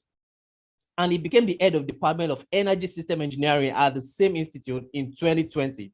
Currently, he is a senior researcher and instructor of electrical and electronics engineering at METU NCC, a Turkish university in top 1% category of global higher institution. Over the years, Prof. Akinola has held the privilege and opportunity of learning from prestigious institutions such as University of Ilorin, Nigeria, Cyprus International University, North Cyprus, Case Western Reserve University, USA, University of London, UK, University of Maryland, USA, Delft University of Technology, the Netherlands, and the World Bank Group. Prof's leadership prowess, professional facilitation skills, ability to conduct independent research, and his 4-year full-time service in the Nigerian banking industry continues to strengthen his business and financial acumen. Prof. Akinola Babatunde is married to Abisola Babatunde, and they are blessed with a son. Please, with the best of emoji, with the best of clap, if you can, please welcome the keynote speaker for today, Prof. Akinola Babatunde. Please, may we welcome him. Great to have you in here today. Welcome, sir. Great to have you, sir. Great to have you, sir. Great to have you, sir. Hey, AY. Yes, Thanks a sir. lot, man. How are you? Awesome, awesome, awesome. Wow. Can you hear me? Can everyone hear me? Loud and clear, I can hear you, sir. So how are you doing? How is Cyprus? How is not Cyprus doing, sir? Cyprus is blessed. I am blessed. Family is blessed. We're all doing fine. Great. Now, I want to welcome you. Like I've been trying to make this happen for the past 3 years, and great right now. It's great to have you on the 3rd edition of I Thrive conference. And as I tell people that the vision for this edition, the focus, the theme is Thrive, choose to be seen. And how to do that is to make sure that someone or we are positioned and we create that ripple effect to helping others. And the value you're going to be sharing with us tonight is to even look more into that, right? We've been able to look into building a global extraordinary mindset. We've been able to look into having to learn how to become innovative and also evolve. We've been able to look how we can become a global citizen when it comes to the knowledge economy. We've been able to look into the aspects whereby you can have personal leadership. And Amy Gaman has been able to help us understand the aspect of sustainability lifestyle. So tonight, the value you're going to be giving to us, I don't want to take any more minutes or any more seconds from you, but I want you to really outpour everything in you. All right. And please, if you're watching this, do me a favor, share this with someone. And before the end of this section, Prof, I have a gift for you. I'm still going to be sharing it on the WhatsApp community, but I need you to take action because it's a gift that is worth millions. Because I myself, I've already partook of it. So without any further ado, please, Prof, take it away. Yeah, thank you so much, Ayobami Atolagwe, for this wonderful opportunity. I mean, I do not take it for granted at all. It's a major privilege for me, you know, to be here sharing this platform, sharing this stage with you. And I'm excited. I've been following this event right from the very beginning, right from when we started. And you know, the manner in which the speakers have actually disseminated information, the manner in which the speaker have been able to, you know, transfer knowledge into our lives has been massive. It's been massive. I've been blessed, I've been changed, I've been transformed. I was almost going to message you that should we just cancel my session because they have said everything. What else am I coming to say? They have moved so much stuff, they have moved so much content. And, you know, I kept writing when the speakers were speaking. And I do hope that almost everybody who listened, who joined in, have been able to get something massive, something beautiful from what we do, what the speakers have been able to share with us. Okay, so again, thank you, everybody. The friendship and the partnership has been strong for the past few years that we've been together, and I do pray it will continue. It will continue this way. Who wants to lose his friendship with Ayobami? The global man. Who wants to lose his friendship with you? Nobody. Okay, so I don't want to risk my life. I don't want to risk it. So if you're listening to me from the audience, hello. How are you? By the way, Ayobami, before I leave, you know, before I stop talking about you, please help me say hello to Queen, your woman, your wonderful woman. Wherever you are, ma'am, we are grateful for what you're doing. We thank you for what you're doing. We appreciate you for what you're doing. Thank you for allowing this man here to do what he's doing. What he's doing is what only celebrities can do, especially celebrities who are not married. When they are married, it's not easy to do this kind of stuff that he's doing, because he's combining too many things from the home front, the business front, and then also this impacting of lives front and all of those. So thank you, ma'am, for allowing him to do this and for ensuring that there is balance everywhere. God bless you real good. And I want to do a big shout out to my wife for the opportunity to, you know, giving me the opportunity to do what I do. Thank you so much, Mrs. Abisola Babatunde. I appreciate you so much. And to my audience, to the audience listening to us, watching us, and being part of what we are doing tonight, I want to appreciate you all. And I do know that as soon as this event is over, if you're listening to me, you're in the audience right now, as soon as this event is over, you know, there is this statement that people usually say, coming soon, when something has not happened. You must have heard that phrase before, coming soon. And then some people will say, I'm coming soon, I'm coming soon. My prayer, my desire, my thought, my sincere, wish and prayer for you is that by the time this event is over tonight, your story will change from I'm coming soon to I have arrived. Okay, can you please help me tell someone I have arrived? I have arrived. These I tried. The way the I tribe is structured, you have arrived already, even before the end of this event. So after this event, as you step out tomorrow, step out tonight, step out this week, step out this month and next month, you have arrived, and that is going to be your testimony, and that is going to be your song, that is going to be, your mantra as we go on. All right.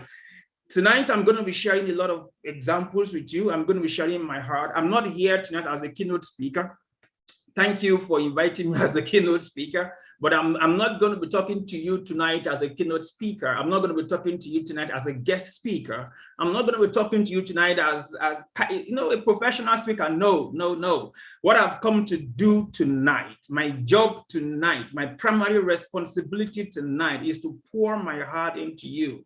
I have accomplished a few things, and I still look forward to accomplishing as many things as possible. You don't want to see my goals and hear them. They are too big. Even me, I'm afraid.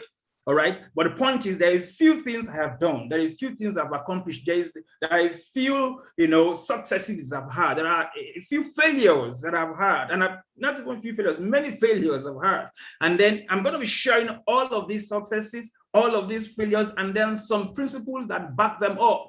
I'm going to be pouring them into you. I'm going to be pushing these things into you. And by the time you're done listening to me for 30 minutes or thereabout, you will feel like you've known me for several years, 5 years, 10 years, 20 years. If you're up to 20 years, you will feel like you've known me for a long time, because I'm going to be talking to you like a big brother. I'm going to be talking to you like an uncle. So brace up. I'm saying all of these things because I need you to prepare your mind. So don't listen to me like you're listening to a professional speaker.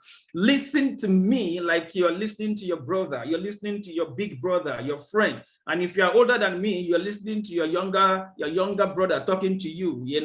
Just feel free, feel ready, feel available to receive as much as you can receive, so that you will not miss out on anything that you have been destined to learn from tonight. So before we go ahead again and again, I need you to do what Ayobami asked us to do. He asked us to share this video. I know this is the last speech, and this is the 6th speech. Imagine, people are tired already. They want to go to sleep, man. Since yesterday, they have been listening, and we have been wiring them with words. We've been wiring them with words. So it's normal that people are going to be tired. People are going to feel like, look, I'm going to watch this. Look, I want to go sleep. Look, tomorrow is Monday. I need to rest, and all of those. But please, if you have the capacity to wake someone up now, please do it. If you have the energy to wake someone up, send them this, share this again, share it on your social media platforms, call them and say, please come. Let's do this together. All right. So we can do what we have to do. All right. Tonight, I am going to be sharing just 5 important things with us, 5 major things that I think will go a long way to add value to all of us. 5 major things that I think will go a long way to add value to every one of us. And I want to believe you can all see my screen. I'm bringing up my screen right about now. I'm excited about this session. All the speakers who have spoken have touched my heart, and I'm excited about this session because I do know that no one is going to leave this program the same, because I'm looking forward to a time whereby, as we are going, as this event is over, all the intentions in the mind of the host of this particular event would actually be accomplished, and your own intentions, your own goals, your own thoughts, your own expectations for attending this event would also not be cut off, So tonight we are talking about how to build your empire, building your global empire, building your empire. Okay, you have an empire, but the empire is not going to come to you. You've got to build it. You've got to establish it. You've got to make it happen. You've got to build it. The theme of this event is Tribe, choose to be seen. Choose to be seen. Okay, so you know my name, you've seen all of these, so we should just jet on right now. Are you ready for me, guys? Are you ready? Are you ready? Are you ready? 5 things I want to share with you. And as I share these things with you, as I throw these thoughts into your heart, I need you, every one of you, whatever touches you, whatever hits you like, oh, wow, I like this. Oh, wow, this is good. Oh, wow, this is wonderful. Punch it in the comment section. No dull moment for anybody tonight. No dull moment. There are things I'm going to say that some people will not hear. There are things I'm going to say that some people will not catch immediately. If you catch those things, punch them in the comment section so that people can read those things and learn from you. We're all teaching tonight. I'm not the only one teaching. We are all teaching, okay? So let's quickly do that together as I speak, and something hits you, boom, on the head or wherever, punch it in the comment section, because I would love to come read all of them again in the course of time. So 5 things I want to share with us, 5 major things. Number 1, are we ready? Number 1, change the easy way story. That's the first thing I want to hit you guys with tonight. Change the easy way story. Change the easy way story. And what does that mean? All right, there are people, okay, there are people who always want the easy way out. I have had experiences in my life where I wanted the easy way out. I've had to do things. I've had to be involved in activities where all I wanted was just the easy way out, the easy way out. Okay, I wanted it to happen to just fall on my lap. People avoid tough activities because they want the easy way forward. Okay, you may have experienced such things before. Okay, I have experienced it. People ignore principled and tough leaders just for easy ride.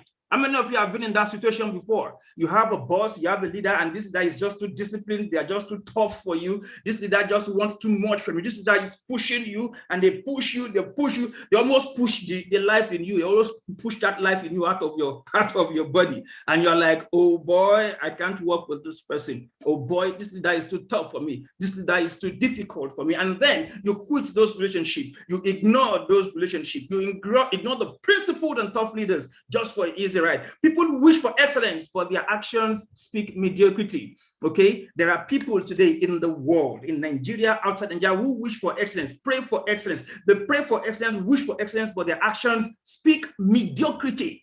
Okay, there are people who pray for glory, but their learning processes are so inadequate.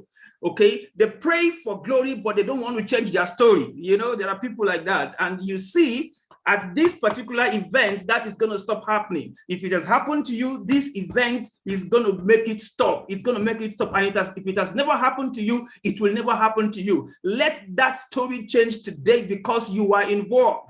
Listen very closely to me. When things start getting difficult, when activities, when jobs, when thoughts, when principles, when things that you do start getting difficult, let the story of finding an easy way out change because you are involved. Because you are involved. I'm going to tell you exactly why. I'm going to tell you exactly why. There are people who are destined. As you're listening to me today, how many of you believe that you are destined to be great? How many of you believe that some of us here today, as we are here in this meeting, I Tribe has brought all of us together, thanks to Ayobami Atolagbe. How many of you believe that as we are in this meeting today, there are people among us who are destined to be presidents? There are some among us who are destined to be the wives of presidents. There are some among us who are destined to be captains of industries, who are destined to be successful, highly successful billionaires, multimillionaires, who are destined to be managers, CEOs of multinational institutions. But you see, many people may not get there. Why? Because they want the easy way to the top. The way to the top is not easy. Nobody gets to the top without climbing his way to the top. Nobody becomes an emperor without fighting his way to the top. Nobody wins the spoils of war without first of all conquering. Nobody conquers without fighting. So there is no easy way.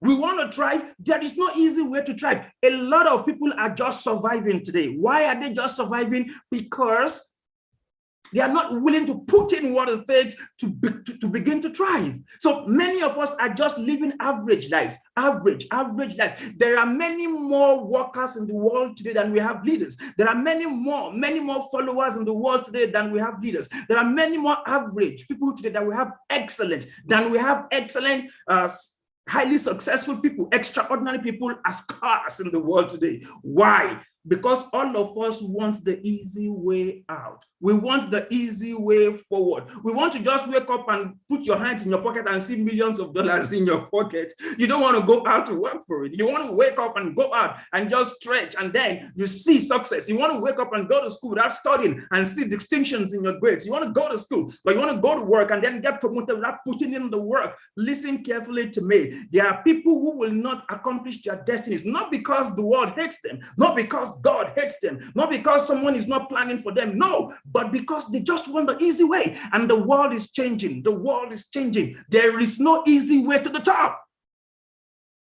Please put that down. You may have heard before, but I want you to sink into you again. There is no easy way to the top. Financially, career-wise, business-wise, there is no easy way. So that easy way story has got to change today. Now, with I Thrive Conference 2022, that story has got to change. It's changing for you. It's changed. I have made up my mind. It's changing for me. Let me tell you one of the things that I did several years ago as I was growing up. Okay, some examples now. I vowed, listen to this. I vowed not to quit anything just because it's difficult. I vowed, it was a vow. I made up my mind. I decided in my mind that I'm not going to quit a leader. I'm not going to quit a job. I'm not going to quit an activity. I'm not going to quit my place in the history and the sands of time just because life is difficult, just because the activities are difficult, just because the people are difficult, just because things are not just happening the way I want them to happen. I vowed, and I lived to it. When I was in my undergraduate years, when I started, I read so hard. I was reading all my life. My first year, my CGPA was 2.98. That was too bad out of 5. That was bad. That was bad. It was just terribly bad for my personal person. That was bad. And then the third year, I went again to school. I studied more than I studied in my second year. And then my CGPA went low from 2.9 something to 2.8 something. At some point, it went as low as 2.6 out of 5. In my university undergraduate years, I had to make up my mind. I had to sit and I said to myself, there has to be a way through this thing. I am not a failure. I'm not supposed to quit. I'm not supposed to just give in and say, okay, let me just manage to finish with 2.6 or with 2.7. No. I spoke to myself and I decided we have to find a way out. So I started pushing. I pushed and pushed and pushed. I learned some principles. I connected. I met with people. I asked questions. I did all that needed to be done. By the time I was graduating, I had discovered the principles of success in academics, but I had just 1 year in the university left to go. And that 1 year, oh my God, I pushed as hard as I could push. I pushed so hard from 2.6, 2.7, I pushed into 3.2. 3.17 or 3.2. I was just begging myself, oh, how I wish I had just 1 more year. Just 1 more year. How I wish I discovered this principle 2 years before the end of my university. I would have pushed myself into 3.5 and I pushed myself into 4.0. But then I discovered the principle too late. Why did I share that story with you? I decided not to find an easy way. I had to find a way through. Many of you today, you have to begin to think of finding a way through. Find a way through that difficulty. Find a way through that challenge. Do you want to become an emperor? Do you want to become an empress? Do you want to become a celebrity, a global celebrity at that? Do you want to become a massive personality, a massive influencer, someone the world beckons at, someone the world, continent beckons at? Listen very closely to me. You have to start finding your way through things, not just around them. Start finding your way through things, not quitting them, rather, not quitting them, not leaving them, not going away from them, but finding your way through things. From tonight, you will begin to find your way through.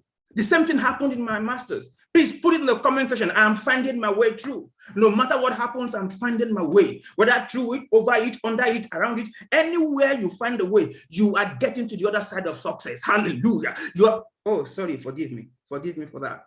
You are getting to the other side. You are getting to the other side, the other side, the other side. You are getting there. You are getting there. No matter what, you are finding your way. You're finding your way. My MSc was so tough. Back in my undergraduate years, I used to be the youngest. But my MSc, I was the oldest. I got to school, things were just difficult. It was like an old person without it, trying to eat bean cake. That's what they say, how they say it in my village. Life was tough, but I had to push. And I finished with the first class in my master's. First class. I started a business some time ago, some years ago. I started a business and things were not working. Things were rough and tough, rough and tough. But I had to set it and I said to myself, look, this, we are not going to find something easy to do. This one, we will do it. No matter what, we will do this one. We won't find something easy to do. We won't find an easy way out. We will push through this. We will push through this. Let me tell you something. I do not quit things because they are difficult. It was not a decision I made for myself.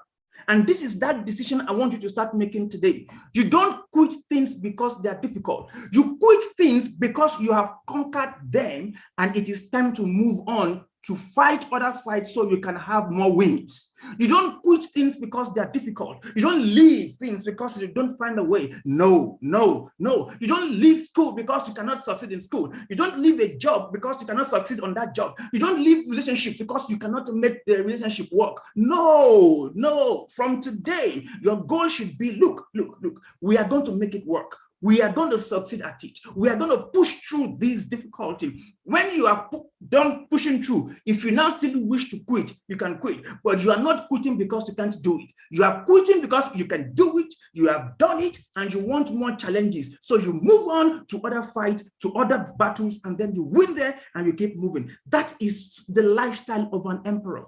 Are you listening to me? That is a lifestyle of an emperor. Are you in an organization?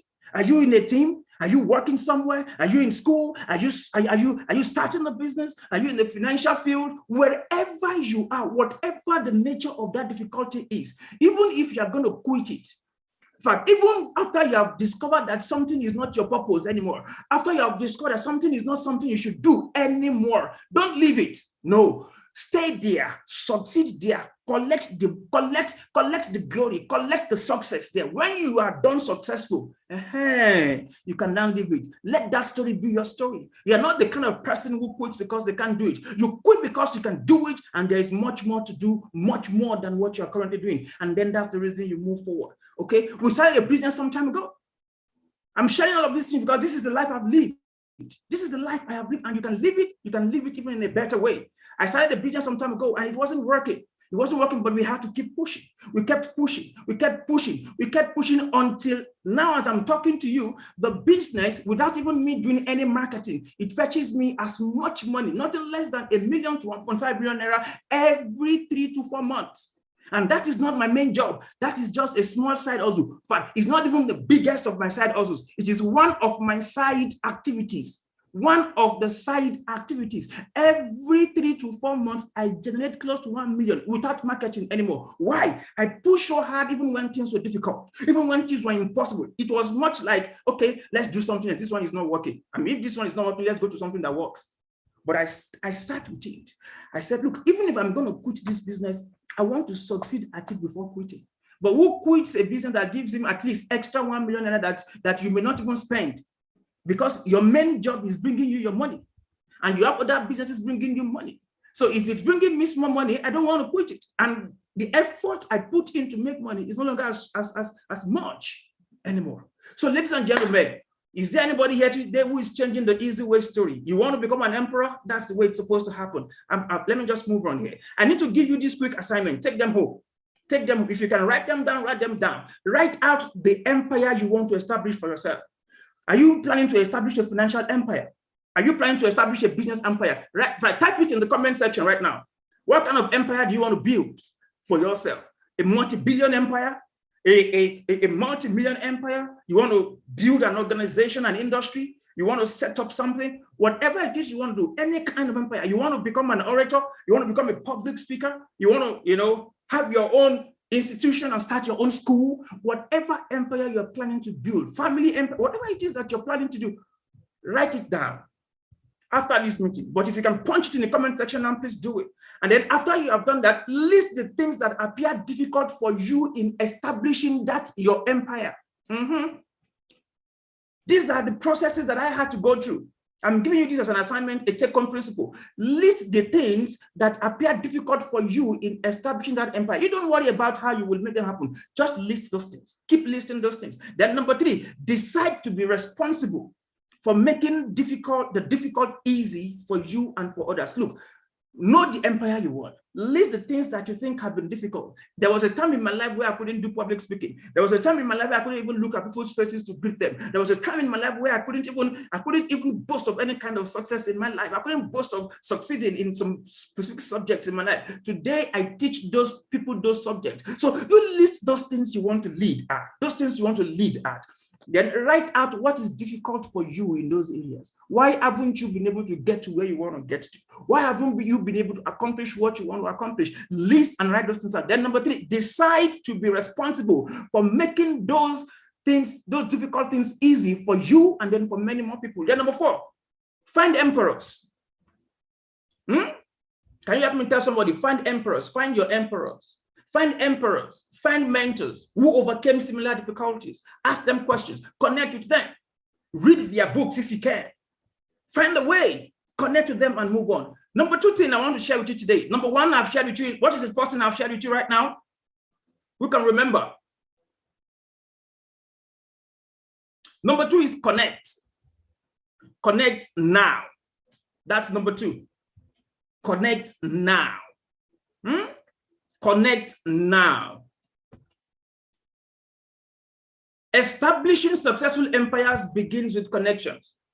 Wherever you want to go. The speakers who have come before me have said a lot about networking. They've said a lot about connections. They've said a lot about, relationships and so on and so forth. So I'm just going to build a little on what they have said and then we'll move on. Establishing successful empires begins with connections. Connection with your inner self. Some of them have talked about purpose. Some of them have talked about God. Some of them have talked about your passion. Some of them have talked about what you love to do. Some of them have talked about, doing things that you love. Connecting with your inner self talks about all of these analyses. You have to connect with yourself. Do you know there are people listening to me today at I Thrive conference who don't even know themselves? That means after this meeting, you have to reintroduce yourself to yourself.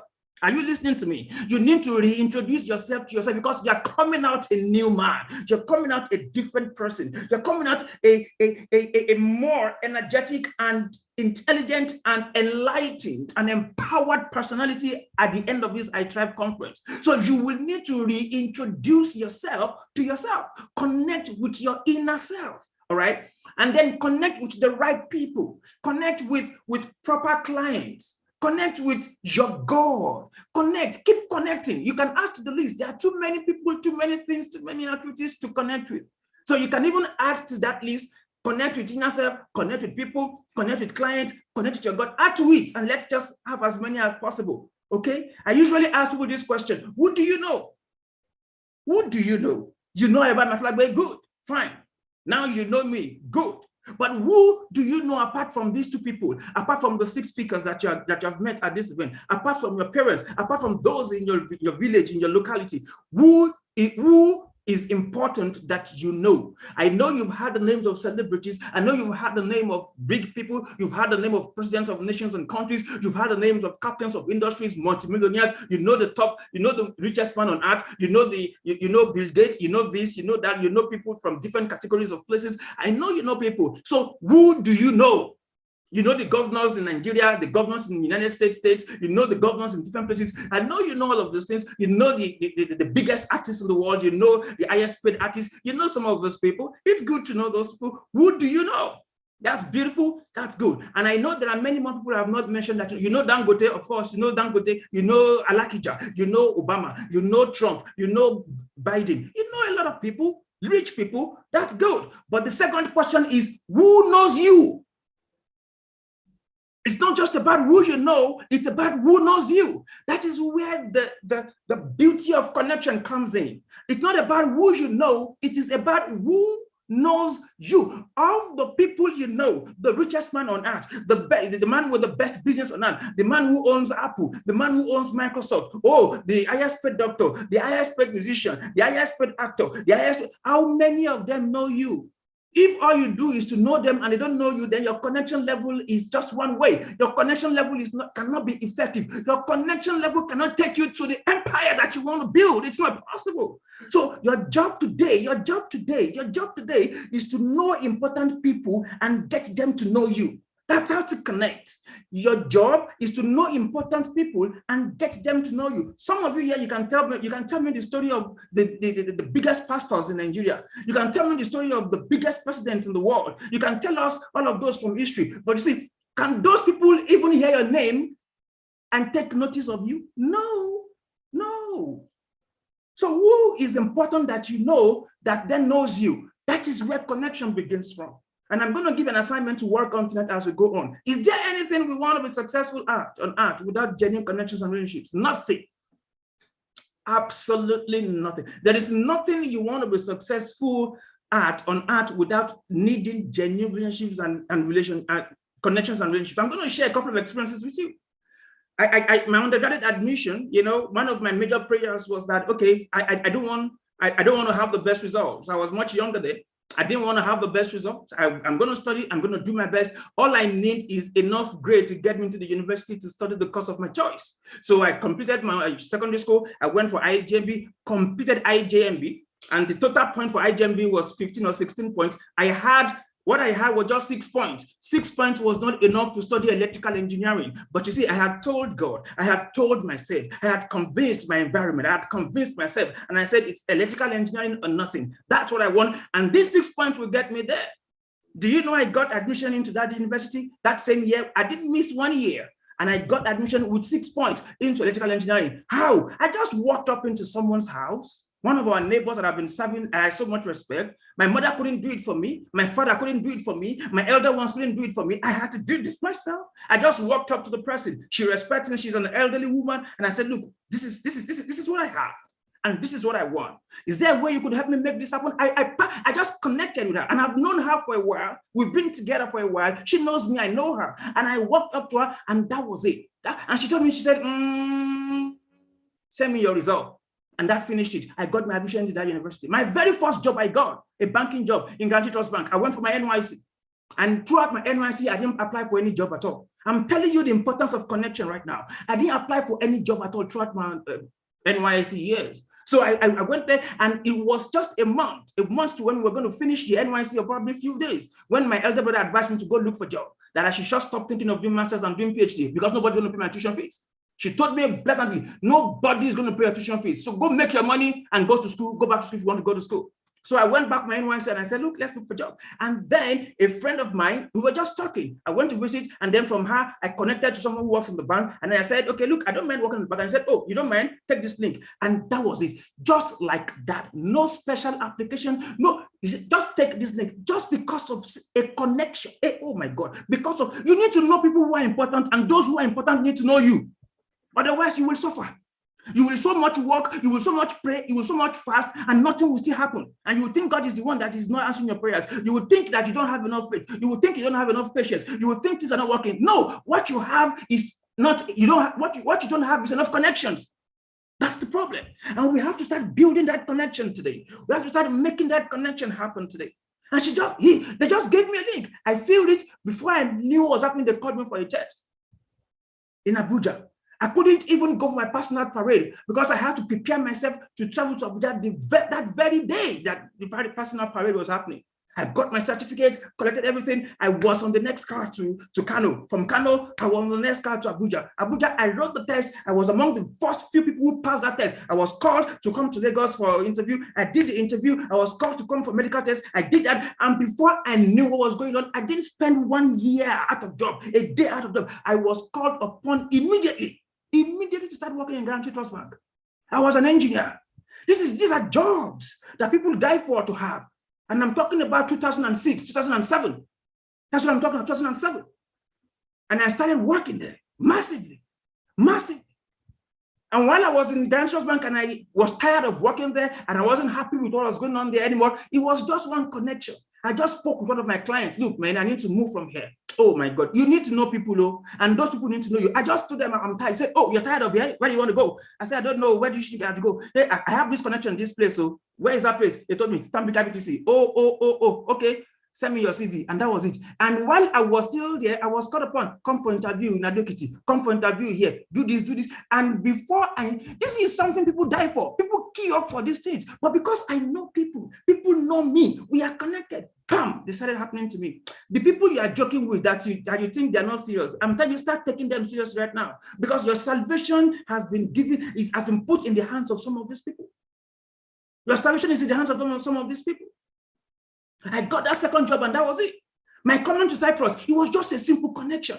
I've been applying to Canada, applying to UK, be looking for money. I want to do this, I want to do that. And someone just said, okay, let's do it this way. Do you know this person? I said, no, I'll connect you. They connected me and that was it. And I said, let's see how it goes. In 1 week, admission came out. I paid for it. In another 1 week, visa came out. I paid for what I needed to pay for. I bought flight. I did this. And before I opened my eyes and closed it, I was in Cyprus. While I was in Cyprus, I had finished a semester or almost a year before I got my response from Canada. I bought my admission, the kind of admission I wanted. It was too late then, and I didn't want it anymore.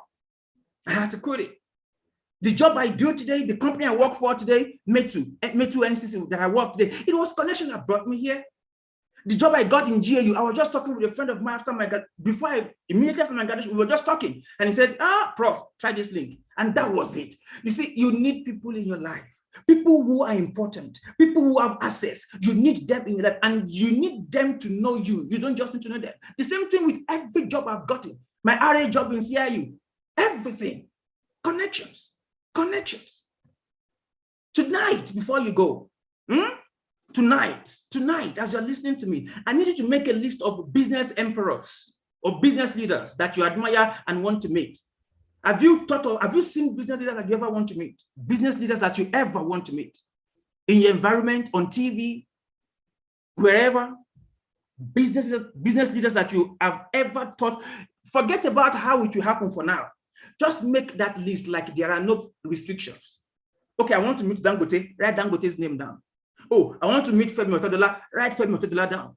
Oh, I want to meet Alakija, write Alakija's name. Oh, I want to meet Buhari, write Buhari. Oh, I want to meet Peter Obi, write Peter Obi. Anybody that you want to meet. If you have not seen Ayobami face to face before, Ayobami, write Ayobami. I want to see him face to face. Put his name there. Every business leader, business emperor you want to meet, write their name down. That's one of your assignments you're going to take home tonight. Write their names. And then number 2, make a list of the career emperors and mentors you want to meet. Number 3, make a list of financial emperors, gurus that you want to connect to. Make all of these lists, 5 people, 10 people, 20 people, write their names. And then number 4, start asking yourself questions. Start figuring out how to connect with them and make them notice you. Start figuring out how to connect with them and do what? Make them notice you. You see, if you connect with them and you have not gotten them to connect back to you, you have not completed your job. There is still a lot of work to do. And I need you to start taking that seriously. I don't have much time, so I'm going to move on to the next thing. Number 3, I said 5 things, right? I'll share. What was the first one? Punch it in the comment section. What was the first one I shared with you? The first one was about the easy way out. The second one was about connecting. Then the third one I want to show you right now is about choosing a way to become. Don't forget, we're talking about becoming a global emperor, building a global empire. That's what we're talking about. Building a global empire. That's what we're talking about. Is there anybody who doesn't want a global empire? Who doesn't want global impact? I want global impact. That's why I'm here. That's why I do what I do. Ayobami wants global impact. That's why he does what he does. And that's why he keeps growing and improving every day. The speakers you have brought here, they all want global impact. Otherwise, what are we doing? Who doesn't want his name to be, spoken of in all the continents of the world? We all want global impact. So you have to choose a way to become. That's number 3. Choose a way to become. There are 7 ways I have chosen on how you can build your empire. Number 1, go to school, graduate, get a job. That is the first way to become. Go to school, graduate, and then get a job. Some of us get stuck in school. We either don't get admission into the right school, or we don't get admission into school at all, and then we get stuck at the school level. Find a way to break that jinx if that is the way you want to use to become an emperor. And then some of us have finished from school. We are in school, but we have not been able to graduate. You need to begin to find a way to break that jinx today. Find a way to break that jinx because you have what it takes to do it. You have what it takes. Can you please help me convince yourself? Convince everybody that is watching you today. Tell them, I have what it takes. Put it there in the comment section. Shout it loud to yourself, irrespective of where you are. I have what it takes. You have what it takes. Whatever is holding you down, whatever is keeping you down, you have what it takes. And the first way to overcome and to make it happen is to believe that you have what it takes. And then after that, we figure the rest out. You have what it takes. Go to school, graduate, and don't get stuck. And after you graduate, many of us are stuck between graduation and a job. You graduated and there is no job to do. So that is the first way to building an empire, to building a global empire. Go to school, graduate, get a job. Number 2, learn a skill.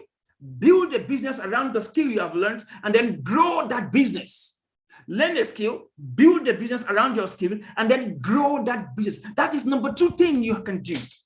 But number 2 thing you can do to build an empire, to build a global empire. Number 2 thing, start financial investments. And then watch your investments grow. Start financial trading, watch your investments grow. That's number 3. Number 4, create. Then create some more.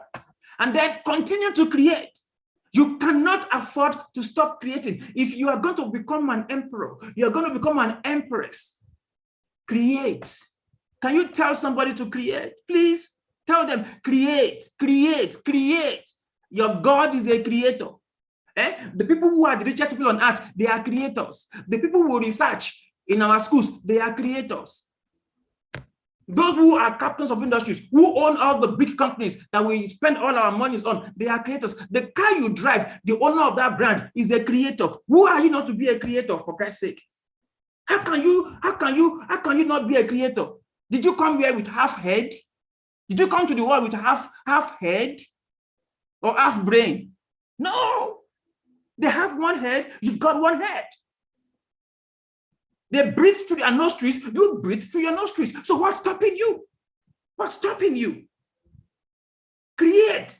Then if you want to go through that path, go through that path. Then number 5 is sell. Sell, then sell, and then sell. Just keep selling. That is the number 5 track to become an emperor. Then number 6, through inheritance. Inheritance. You either wait for your parents to die before you become rich, or wait for the king in your village to die so they can make you king. And then you can start ruling. One of my teachers, leaders, says, inheritance is the dummiest way of being a leader. Whether you are smart or not, whether you are a dummy or not, they say, okay, they need somebody because you are from that lineage, they just give you the throne. It doesn't matter whether you are smart or you are a dummy. Inheritance is the dummiest way to lead, to be a leader. But if that is what you want, it's still okay. It's okay to inherit. So, it's okay to inherit. So, wait for your inheritance. If your father refused to die, kill him. Forget it. I was just kidding. Okay. So, what if your father refuses to die? How do you inherit what he has? What if the king in your village refuses to die? How do you inherit? How do you inherit? What if the people who are running your company, who are running the company you are, they refuse to resign? How will you take over their position? How will you lead? So inheritance is one of those ways, but I'm telling you, it is the lowest form of leadership. It is the lowest form of becoming what it is you want to become, but it is one of them. It is one of them. We can't rule it out. Then the number 7, you add number 7 to it. Add number 7 to it, your own, to think of another one and add it to it. So these are 6 major ways or 7 major ways I've shared with you. Now, you have to choose which path do you want to tread. That's the question I'm asking right now. Which path do you want to tread to get to where you want to get to? Do you want to tread the school path? If yes, please focus on it and get committed to it.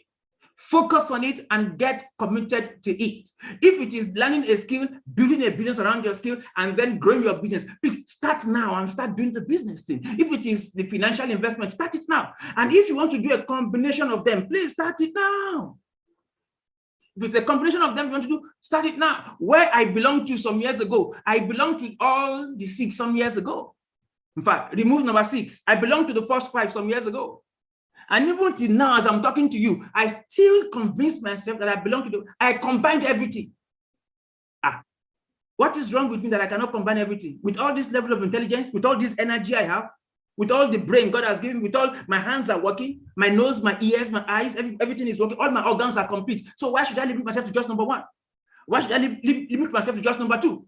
Why should I limit myself to just one or two or three? I combined, I was in everything, doing everything doable and succeeding at everything. It was back in the days they used to say that jack of all trades, master of none. Forget it. Today we are jack of all trades, master of everything. We master everything. We succeed at everything. It's our heritage to be successful. Come on now. Can you help me tell somebody? It is your heritage to be successful. Whether you are doing one thing or 10 things, it is your heritage to be successful. You have what it takes to build that empire. So choose the path you want to take. If you don't know where you belong yet, start thinking. Start challenging yourself. What are you going to do about it? Which is your path? Are you going to combine 2 or 3 or 4 or combine everything and succeed at everything? Which one do you want to do? An emperor, listen to me, an emperor or empress in the making must belong to at least 3 ways on 100% commitment basis. Write that down. An emperor or empress in the making who must belong to at least 3 or 4 ways, at least 3 ways of the 6 ways I've listed above. You must have at least 3 of them, at least 3 of them, 3. Those who have all of them are yet to make it. So how can you have one and think you can be that influential? It's not going to be that easy. It's not going to be that easy. So start thinking about it right now. Your take-home assignment from this particular slide, choose a way to become. Write this down, please, and take note of it. Find a course, a training, a coaching on selling. Let me tell you, if you don't have one of the easiest things to do to be an empire is to sell. If you cannot create, please sell for those who can create. Are you listening to me? If you have not been able to make your school work for you, make your graduation work for you, make your job work for you, start finding ways to sell. Because selling is the easiest way to become highly successful and highly paid. Selling. Sell for people. Find product to sell. And if you look for product to sell and you can't find, start selling yourself. Kai, can you help me tell somebody? Start selling yourself. Don't you know you are a product? Oh my God, Sam Bababusha, you are a product. Start selling yourself. The creator carved you. He made you. Look at the way your nose is specially made. Look at the way your ears. Look at the way your ears are specially made. Look at the way he shaped your head. See. Look at the way your ears are made like mine, like antenna, like very flat and big like a dish, a satellite dish. You have been carefully created, carefully made. You are a product. You are fearfully and wonderfully made. You are a product. So if you look for products that you want to sell and you can't find, start selling yourself. Start packaging yourself and selling yourself. Start packaging yourself and selling yourself. And when it is time to sell yourself, there has to be a value proposition that is attached to selling yourself. Some speakers talked about that. Kola mentioned it. I haven't mentioned it. Other speakers who have come to speak also mentioned it. There has to be value when you are selling yourself. So, but important thing is there is always something to sell. And the most important product to sell, listen to me, write this down. The most important product to sell is to sell yourself. That's the most important product to sell. Do you know how expensive you are? Oh my God, you don't know. If you say, do you know how expensive you are? If you can dig up the value in you, I'm telling you, the monies in this world are not enough to buy you. So are you not telling me if you are that expensive, you cannot create something that people can begin to pay for and can make you the kind of emperor you want to become? No, you can. You can. And you have to start finding it. That's why we are here tonight. That's why iTribe has brought us together. Find a course on selling. Look, if everything is confusing to you, take this one advice. Go and register for a selling course now. Register for a selling course. Register for it. If there is no way working, Nigeria is not working at the moment. We pray it will start working very soon. At least it's not working for most people. No school, students are not in school. No jobs, those who graduate from school don't have job. Even those who have job already don't even have enough money to take care of their family from the job they have. Those who have finished working and they are old, their pension have been embezzled. So Nigeria is not working now. Nigeria, as I'm talking to you, is not working. If you want to challenge it. It's not working. So the only way out now is for you to start selling. Find a way. And if you cannot sell, if you don't want to sell, create. But even after creating, you still have to sell. But if you can't create, just find those who have created and sell for them. If you cannot find products from those who have created, start selling yourself. There is none like you. Back in the days, they used to say that when you say that you are disrespecting God. It's a lie. Even God himself told us that there is none like us. He told us that we are unique. We have been made in his own image. And all over the world, scientists have proven it, that there is none like you. Nobody, we don't have the same thumbprint. No, never. So that means we can say there is none like you. There is not. Can you tell yourself that there is none like me? In earth and in heaven, there is none like you. Imagine how valuable you are. So with that kind of understanding, are you telling me that you cannot find a way to become an emperor? You are telling me you can't find a way to become an emperor or an empress? Come on, man, come on. Open your eyes, wise up and connect. You can and you will. This conference is, all the things you have listened to from the beginning of the conference till now, you can and you will. You can and you will. Let's move on. My time is almost up. This is number 3 or number 4. Then the next one is be more to make more. I'm going to quickly rush through this. Be more to make more. It takes an already successful person to make more money. Oh my God. Please take note of this. It takes an already successful person to make money. Already successful person to make money. Number 2, it requires an already wealthy person to make money. Number 3, being successful and wealthy means you are already established. Number 4, hence, it takes someone who has become more to make more. Listen very closely to me. Those who have money are the ones who make more money. Those who already have a job are the ones who are offered the best of jobs again and again and again. So if you are looking for the best of jobs in this world, the first thing you need to do is to have a job. I know that sounds contradictory, but I'm telling you how life works. This I'm pouring myself into you. This is an experience I've had over and over, and it was this understanding that has given me all the things that I have today with God's help.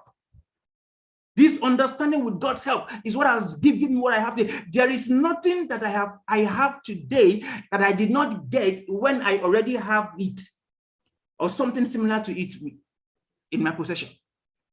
When I got this job, I already had a job. So those who have a job find it easier. That is why they tell you when you're in the banking industry, it is easy to switch from one bank to another because you already have a job. Those who have money, it is easy for them to make money because they can use the money they have to make more money.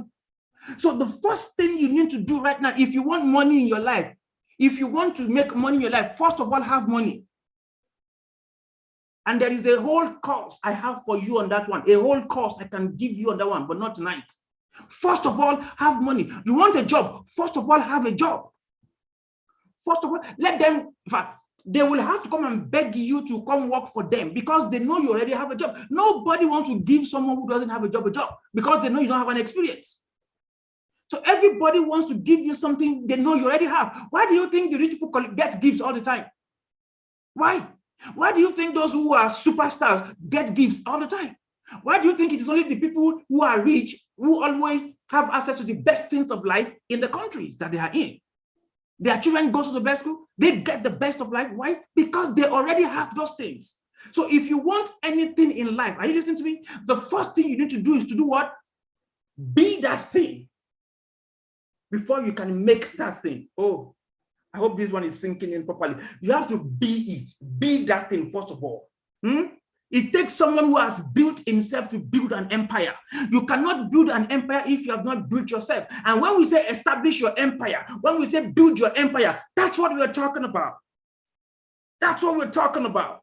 When you build a global empire, you have to become that global empire first before you can build that empire. Hey, oh my God. You've got to become the empire. You've got to build yourself. You got to grow yourself. You've got to establish yourself before you can build anything.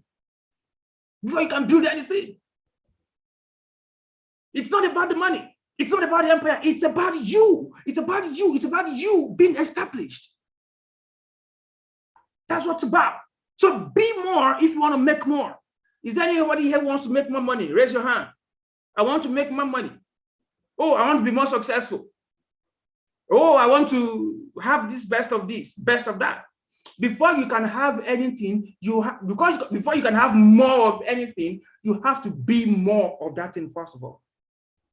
Like I told you, there's a whole course on that. If you're interested, talk to Ayabami. I thought that way he's going to link you up with me. Your assignment here, make a list of what you need in your life right now. Do you know what you even need in your life right now? I think that's a question that question can last us. It can last us a whole lifetime. We can spend the next 1 hour trying to answer that question. Make a list of what you need in your life. What do you need? Do you know some of us don't even know what we need in our lives? What do you need in your life right now as you are in this meeting? As you are in this meeting, as you are listening to me, what do you need? Write it down. Make a list. Make a list. You don't have to post in the comment section if you don't want. But after this meeting or during this meeting, make a list of what you need now. Now, make that list. 5 things, 10 things, 20 things. Then decide to stop looking for it. Now, this is it. Listen to this. This is why you are in this conference, and I'm showing you right now. Don't miss this one. In fact, if this is not the reason you are in this conference, this is why you are listening to me, at least this session, and listen to it. Make that list of what you need in your life right now, and then decide to stop looking for it and start becoming it or creating it. No Calvary is coming to save you. Nobody is coming with a solution you are looking for. That solution is already inside you. So if it is money you are looking for, start becoming the money or start creating the money. If it is job you are looking for, start creating the job or becoming the job. Oh, if it is exposure you are looking for, start becoming the exposure or creating the exposure for yourself. If it is travel you want to travel, start becoming the travel and creating the traveling. Listen, crazy, nobody is bringing anything from anywhere to save you. Not Peter Obi, not the next president. No. Nobody, no political party, no leader, not even your father, not your mother. I'm sorry to disappoint you. Not your father, not your brother, not that person that has all the money in the world that you think you know. No. Whatever you are looking for, stop. Decide today that first you will become it and then start creating it. And lastly, create your legacy. Create what? Your legacy. When I say legacy, I am equating it to an empire. Create your legacy. Create your legacy. Eventually, listen to this. Eventually, are you guys getting something from what I'm saying? Are you getting something? Are you getting something? Am I hitting you? Am I getting across to you? Am I getting across to someone? If I'm getting across to you, please let me know in the comment section. So you're talking to me, you're preaching to me, you're speaking to me, you're challenging me. Let me know in the comment section. Let me know you. You never can tell. I may do give away and start giving people 1 million naira. If I read your comment and I like it, I may decide to start giving people 1 million naira. Oh dear. All right. Eventually, listen to this. Eventually, your time will be up in the public arena. It doesn't matter who you are or who you are not. Eventually, listen to this very closely. I'm wrapping up now. Eventually, your time will be up in the public arena, where you will no longer be popular, where you will no longer be as influential and as strong as it used to be. What would make a difference? What will then speak for you is going to be your empire that you have built. It's going to be the legacy that you have built, packaged into the following things. Number one, the videos you produce. Your legacy and empire packaged into the books you author. Your legacy and your power packaged into formidable career paths that you create. Don't forget that the theme of this conference is tribe. Choose to be seen. Choose to be seen. Choose to be seen. Choose to be seen. The legacy, the empire, what eventually will speak for you in the public arena or private arena or any kind of arena eventually will be the legacy and the empire you are packaged into the videos you produce, the books you author, the formidable career path you create, the businesses or partnerships you build, the enviable family you raise, the beautiful family, the enviable family you raise, the lives you deliberately touch and inspire, the lives you deliberately touch and inspire. I'm saying that again, the lives you deliberately, consciously touch and inspire. These are the things that will speak to you, speak for you when the ovation is no longer loud for you. These are the things that will be speaking for you. Your legacy and empire package in all of those things. You are not too young to start creating your legacy now. Hey, can someone convince himself of that? You are not too young. Can you type it or tell somebody, or if there are people around you, just tell them, you are not too young. I'm not too young to start creating my legacy, to start creating my empire. You're not too young. Look at Ayoba. Why do you think we are doing our tribe today? Why do you think we are at our tribe today? Ayoba Matelebe is building a legacy. Hey, he's building an empire. If Ayoba chooses to leave the world today, and I know he's not ready to leave, I know he is not ready to leave. But if he chooses at this his young age to leave the world today, I can guarantee you that there are generations who are yet unborn that will come and will still read his work. Some will watch his videos, some will watch his events, some will partake in the things that he is doing. 5 years from now, 10 years from now, 20 years from now, do you know the books we read today, some of the authors are already dead? The studies we go for, we spend thousands and millions of dollars studying abroad. Some of these people who postulated these theories, some of these people who created some of these theories we learn, some of them are already dead. Do you know that? And we are reading their legacy. We are paying money to learn their legacy. Ayobami is creating a legacy already for himself. He's building an empire for himself. I'm happy to be a part of it. And I'm excited to be a part of it. But I'm telling you, 10 years from now, 20 years from now, many more people, times 1 million, times 100, times raised to power, any number you want, will even be more interested in what Ayoba is building than some of us who are part of it right now. That is the way posterity works. So for now, don't bother yourself about the fact that when I create video, people are not going to watch it. Don't bother about yourself about that.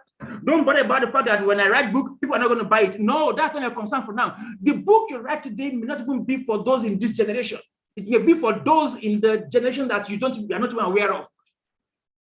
They will find you, they will find it. I'm telling you, they will find you and they will find it. So if you have not started writing books, now is the time to write.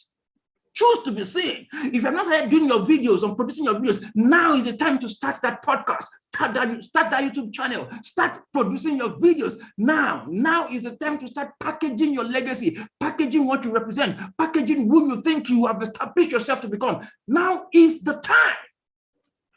I'm talking to you, I'm pouring myself into you, and that's what I came here to do today. Nobody leaves this iTribe conference and remains the same. After listening to 6 speakers, things just must happen. iTribe just must make this difference in your life. iTribe 2020. So start building and creating your legacy. So number 1, start making your videos, start writing your books, start touching lives more deliberately, start raising families that are enviable, start becoming the man that you have been designed and destined to be. Create your legacy, create your empire. Learn a trade, become skillful, build a business around your skill. Build a business that brings in income. This is how to thrive. This is how to be seen. Choose to be seen. Choose to thrive, not just to survive. It's not just about you. We've been told, but I'm telling you again, it's about generations. So you just need to start and let them find you. That's it. Do your part and they will find you. They will find you. They will find you. Your book you write today may not be popular until the next 10 years. Or in the next 20 years, but it has to be written today. If you miss writing it this year, then it might miss its time when the time comes. When the time comes. In conclusion, I labeled my conclusion urgency. Urgency. Can someone just type urgency? That's my conclusion. Urgency. Create an urgency for what needs to be done. Create an urgency. I have told you what to be done. Every slide, I came here with just 5 slides and 5 things to share with you. And every slide, I gave you assignments, I gave you projects, I gave you principles, I gave you empire thoughts, and I gave you examples. And I couldn't share all my examples because I know there won't be enough time. So I skipped a lot of things. But I'm telling you, for the things you have heard and for the things you know you should do, start creating an urgency for what needs to be done. If you need to start a business, create an urgency for it. Change the easy way story now.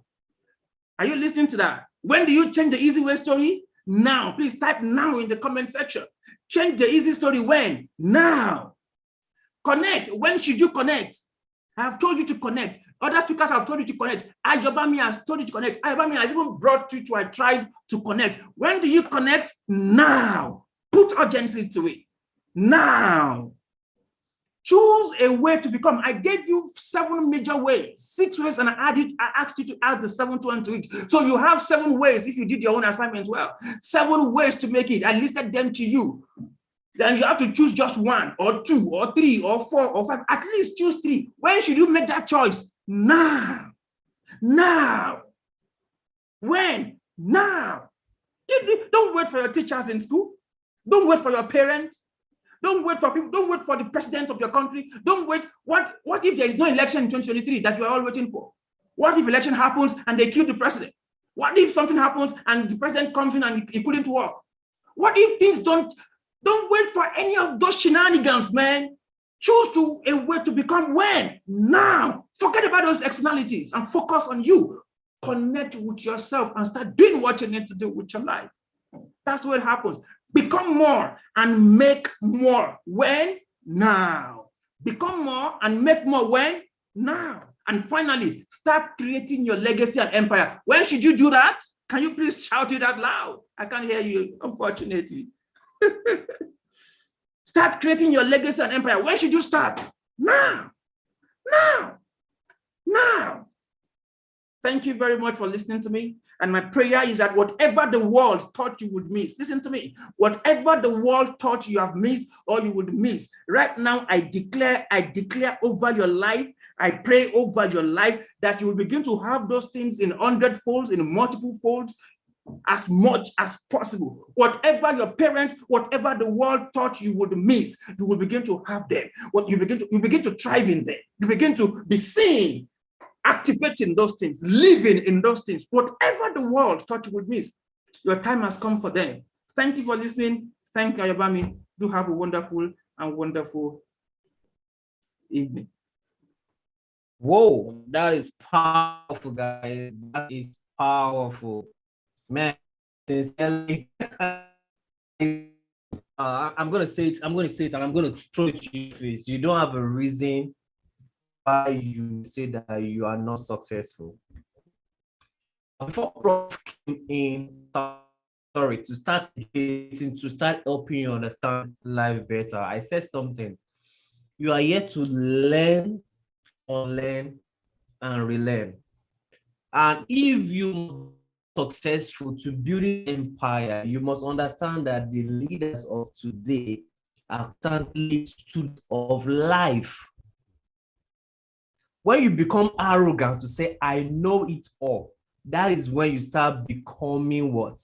You start turning green, right? No longer being fresh.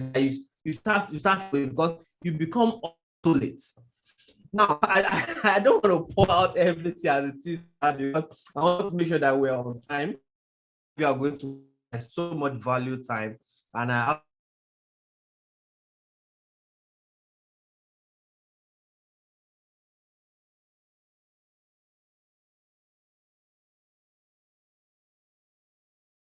all right, so sorry right there. I think I lost you for some couple seconds. Can you hear me? Prof, can you hear me loud and clear? If you can, then I'll know that the audience... Yes, I can hear you. All right, thank you so much. I had a little glitch right there. So let me tell you something. I was saying something, I don't know, maybe you heard it. Every leader, every guru, every person that Prof have told you to go meet that are doing something massive, that are empire, they are constantly a student of life. They are ever learning. So the day you tell yourself that, what is Prof saying? What is Ayo saying? What is that your friend that you know that has gotten an insight in life saying? That means that you're already ready to say, I want to start dying, because you don't get information. You don't get more knowledge. So learn, unlearn, and learn. You don't want to make mistakes and learn from your mistake. It is better you see people make that mistake and say that, oh, I've seen that mistake and I'm not going to make that mistake. You've learned. right? See, guys, I don't want to go over what Prof said again. Do yourself a favor and what I'm going to break it into micro content and share with you on platforms. And before I go overwhelming with information right now, I told you, see, everything Prof I just taught you, I've read it once. As I was reading it, I was writing my own book from that book. And that is the value I want to give you right now, sincerely. That is the value I want to give you right now. This book, Establish Your Empire, right? Establish Your Empire. This is not just any kind of book. Don't just master the game, own the game, right? Master the game, own the game, right? Like I was watching some documentary. They said some people are for those that are in Nigeria, you understand this. Or for, let me even use popular. There are close-up, there is Orabi, there are different kinds. But back then, if you go to a shop, please give me Maclean, right? Maclean is also a brand where what? Toothpaste is the industry, right? But when you want to go and buy something, say, give me Maclean. Why? Because Maclean at the time built brand for himself. Or you want to go and buy noodles, not the industry, right? But you do what? You say, give me Indomie. Right? We have different kind of noodles, but when you want to go and buy, you say, give me. So you are not just what mastering, but you are owning the game so that you can be seen. And this book will do you justice, right? See, the value of the book is worth $1,000, but I want you to get it for the value of almost free, because Prof wants you to learn it. And I'm going to be posting something right now, and I want you to maximize it. I want you to maximize it. It is key that you understand. Now, this is going to be available for just 200 people, right? For just 200 people, and this is counted currently. I'm posting it right now. All right, you should maximize it. You should maximize it, right? You should maximize it. I'm going to be dropping only the link, right? Get the book, read the book, right? You will see what I'm using right now, right? So we are not just saying things because we want to say it. We are not just trying to make you feel so this is a cliche. These are principles that work. I've learned in life that for a man to become the best, he must have some certain philosophies that guide his life. Some philosophies, some belief that has what come from that. Oh God, am I still streaming? Can you guys still hear me? To make sure that you can see hear me. Yes, we can hear you. Go ahead. We can hear you. Awesome. Now, the book is actually a $10 book, if I'm correct, Prof. Absolutely. The hard copy. But let me tell you, the value in it is more than $1,000. But Prof is saying that he's giving it for just $1 within the period of 1 week after this conference. Now, that is somebody that desires growth, that desires ripple effect, that wants to help you to become the best that you can be. Now, why is I Thrive Conference free? So that you can build the right mindset productivity. Because I know that when you know better, you will do better. This is the 3rd edition, right? I said it when we started this conference yesterday. I said what? When you do so, I said during the conference with the keynote speaker, that was 2 days ago. I said, when you do something once, it's an accident in a joking way. When you do it 2nd time, is what? Coincidence. But when you do it the 3rd time, go and the inside. That means that it's already a pattern. And it's because of intentionality, which I want you to also master, right? I asked someone a question yesterday, Dr. Palace. I said, do you have to be at the pinnacle of your success before you start inspiring others? No. Start where you are. And let me tell you something. You intentionally live your life to be successful. You are giving other people permission to be successful, right? When I read that book, I saw some things. I still have it written down. Okay, what I try to do is that when I read a book, I try to make sure that I write the content on my phone. There's a notepad there, so I can keep reading. If that is the way that works for you, fine, right? And what I try to do is what? Writing this. Whoever created this, God bless you. So use what works best for you. Get that book today. Get that book. You need it. Everyone on this call, you need it. Now you might, is it trying to upset? I'm not trying to upset. It's the value. If you are to buy it, you buy it for like $10, $15, just $1. It's not even for money for shawarma, right? So I want you to understand this today. And as I've said, I love the way Prof. I've not even like appreciated Prof. Thank you so much, Prof.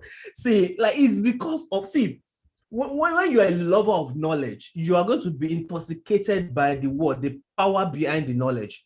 And I know what I've learned again, which I've not written down. And I love the way Prof put it. It gives you the points, it gives you the example, and it gives you what? The assignment. Why? It gives you the knowledge, it gives you they call it what? Blueprint experiential knowledge. That is the example, right? Then it gives you what you yourself you go and do. That is an action, because it's through the action, right? Those examples give you a belief of what is possible for you, and those assignments gives you a step-by-step for what you do, because it's through your action that you will get results, right? First edition, massive speakers, making myself 7. We came here and we impacted people. The ripple effect, I saw it, I felt it. The second edition, we made an impact. Right now, choose to be seen. See, every single day you wake up is a day to learn. Why? Is a day to learn. Why? If you don't learn, life will pass you by, right? Dr. Palesa said something yesterday. Before the office was even, or the position was ready, she was already learning about the policy. When the job was ready, she was already ready, while others were still trying to catch up. So the question is, are you ready for your future that you're even building the empire? Prof said, become the empire. You yourself have to become the empire before you build the empire. And I close with this word before I wrap it up. When you know you will value you. Start with awareness. Thank you so much, Prof. We so much value also get the book, guys. I'm posting the link again. Make sure you get the book right there. Just $1. Thank you so much, Prof. Thank you for the You're supposed to add a promo code, otherwise they won't be able to get it at $1. There's a special promo code created so they can get it at $1. If you don't put that promo code there, they won't be able to get it at $1, sir. All right, let me make sure I find it. This, let me just put it there. Thank you very much. Thank you very much, Prof. Thank you very much, Prof. So I'm gonna make that be up there till we finish this session. I'm still gonna post it again.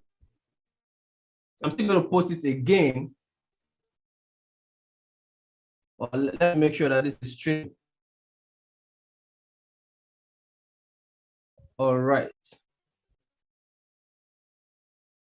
All right, just to make sure that it is going. Let me make sure I check it. Okay, good. Okay, let me replace. Did you see my? So that is it. Message now, sir. Did you get it?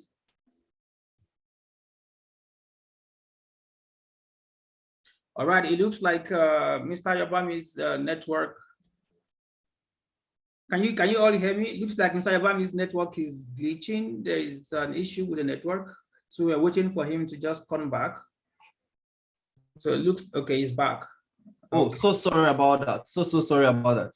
My network. So right now it is live right there. So and it's already it is already pinned. So you're not see, just go to the comment section right now. You're gonna see it right there. So use the promo code.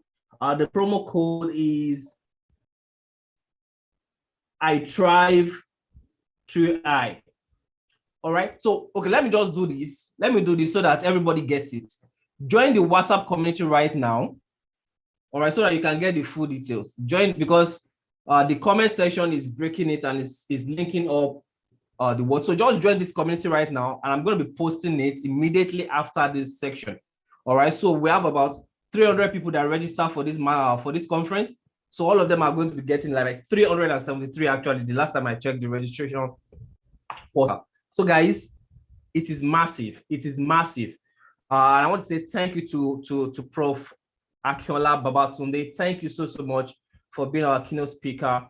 And he's a brother to me, like before I even went to Cyprus. And that is it. Let me share something. That is the ripple effect. And for you watching me right now, you'll see it happen in your life in the next 3 years, in the next 5 years, in the next 7 years, and in the next 10 years. When I wanted going to Cyprus, I asked myself, and somebody linked me up as well to Prof, that reach out to this person, he can help you. Though I did not actively reach out to him, I think I chatted up once and I didn't follow up. Another person processed my admission. But when I got on the island, he didn't see. when you are someone of influence and building something substantial, people will see you. You don't have to make your noise. I saw him and I said, okay, this is person to reckon with. And he knows.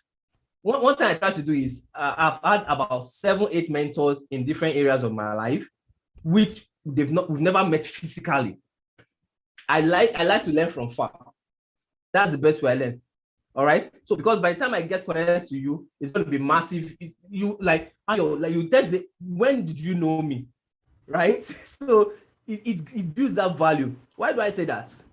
2 years after that time, one of the speaker, Kolawole Omole, reached out to me that he wants to come to Cyprus. And what did I say? Look for Prof. Babatunde Akinola. Now, can you see what's happened right now? I'm having iThrive conference, the 3rd edition, and I'm having that cycle revolved around, right?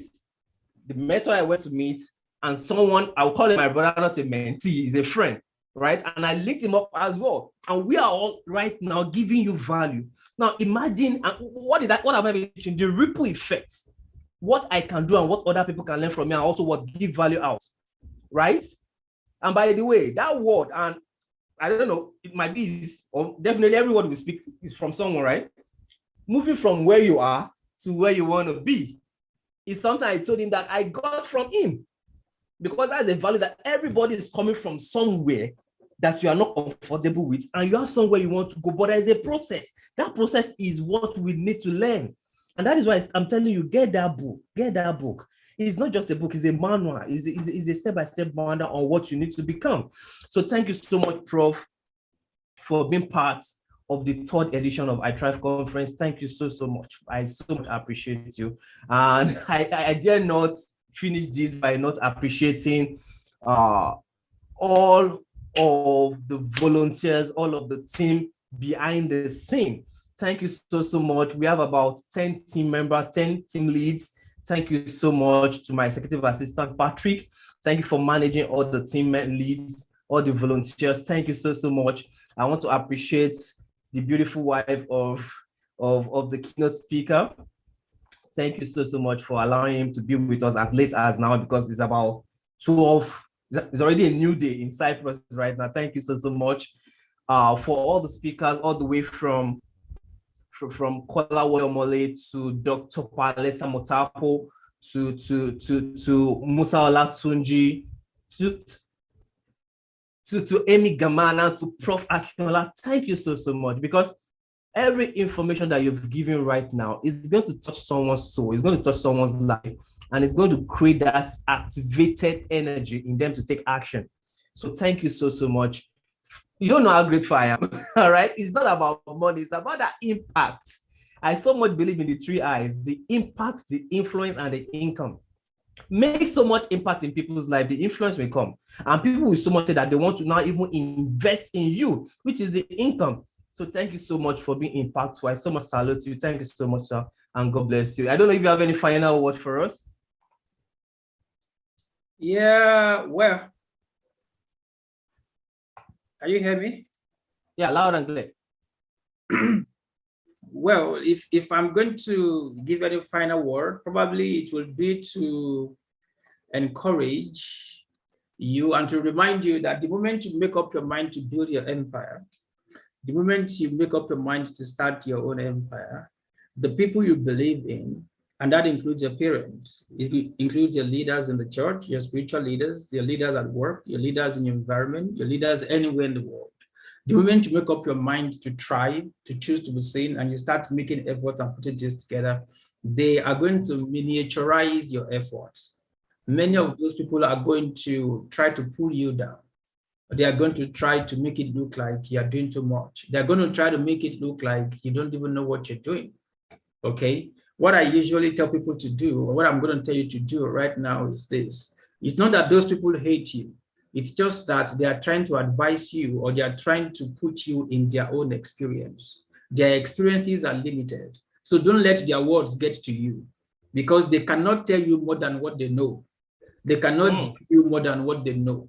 So when they are standing against you, when they are trying to pull you down, they may not be doing it because they hate you. They are doing it to show you love the way they think they can show you love, not the way you want to be loved. All right. Sure. So what you should do at that point is ignore. If they are not specifically standing in your way, just ignore them and move on. Don't fight anybody.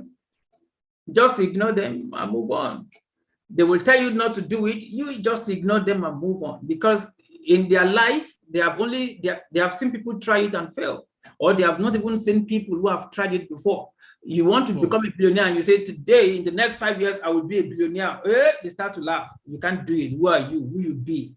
Now you they talk, things like that. It's because they have not seen it before, or those that have tried it that they have seen failed. So they think from their experiences, you can't do it. So their experiences are limited. Don't let it get at you.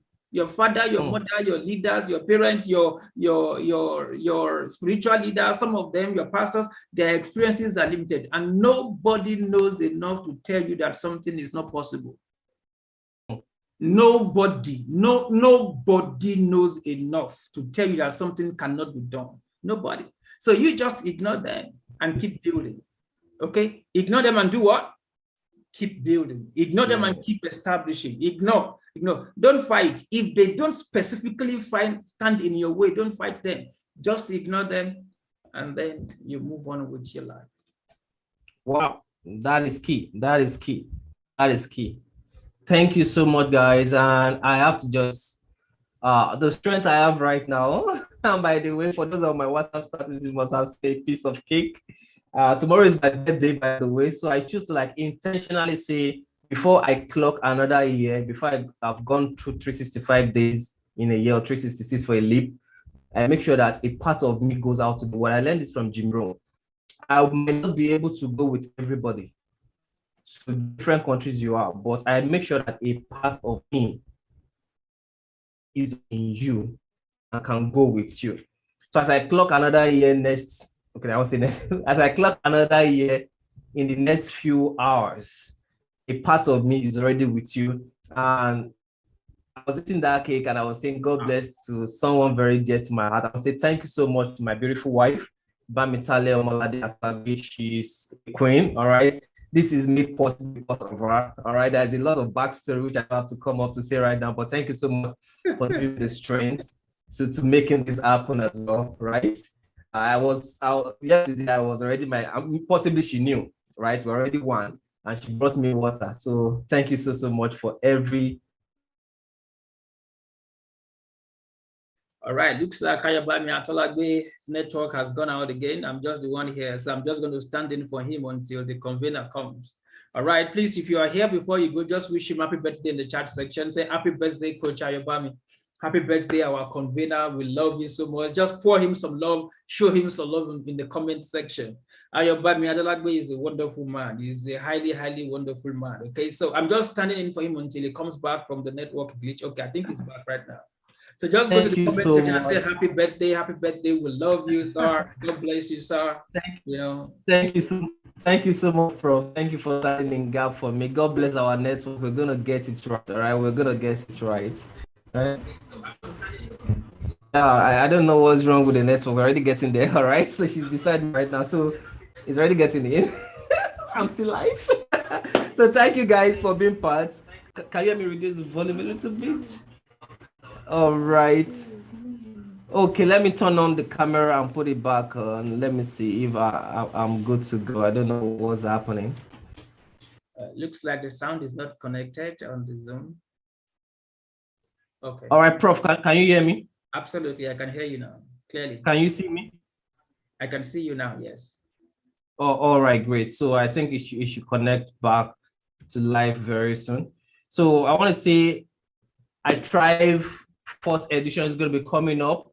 This will be announced, and we will be able to, all right, I'm back.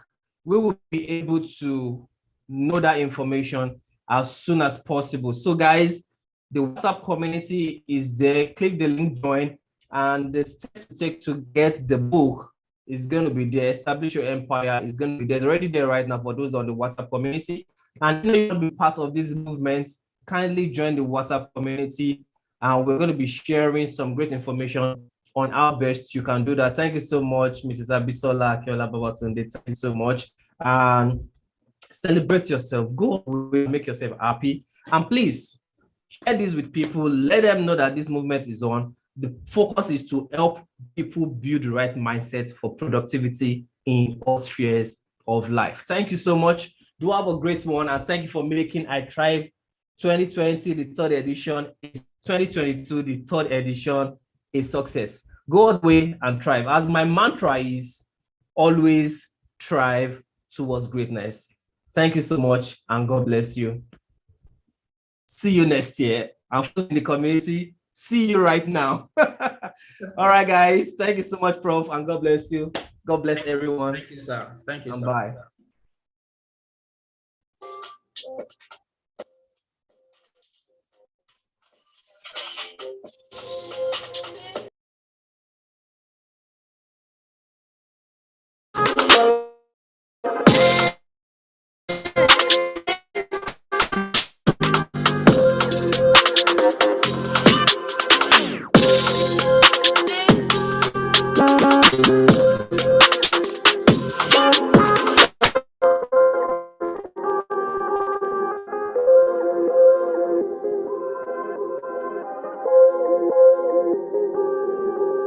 You know who made it.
You know who made it.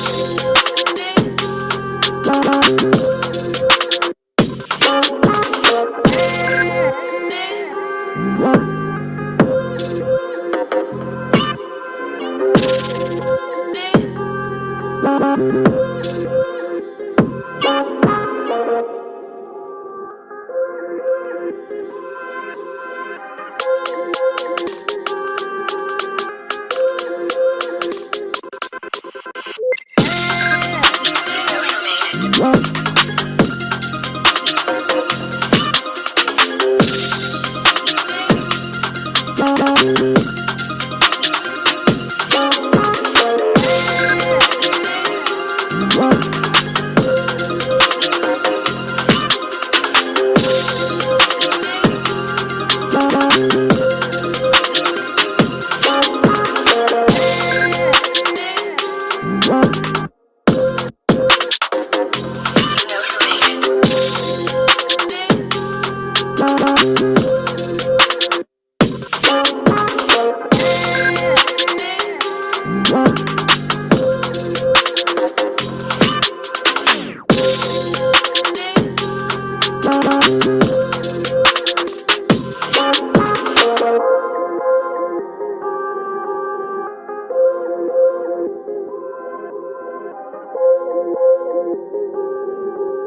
You know who made it.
You know who made it.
Bye.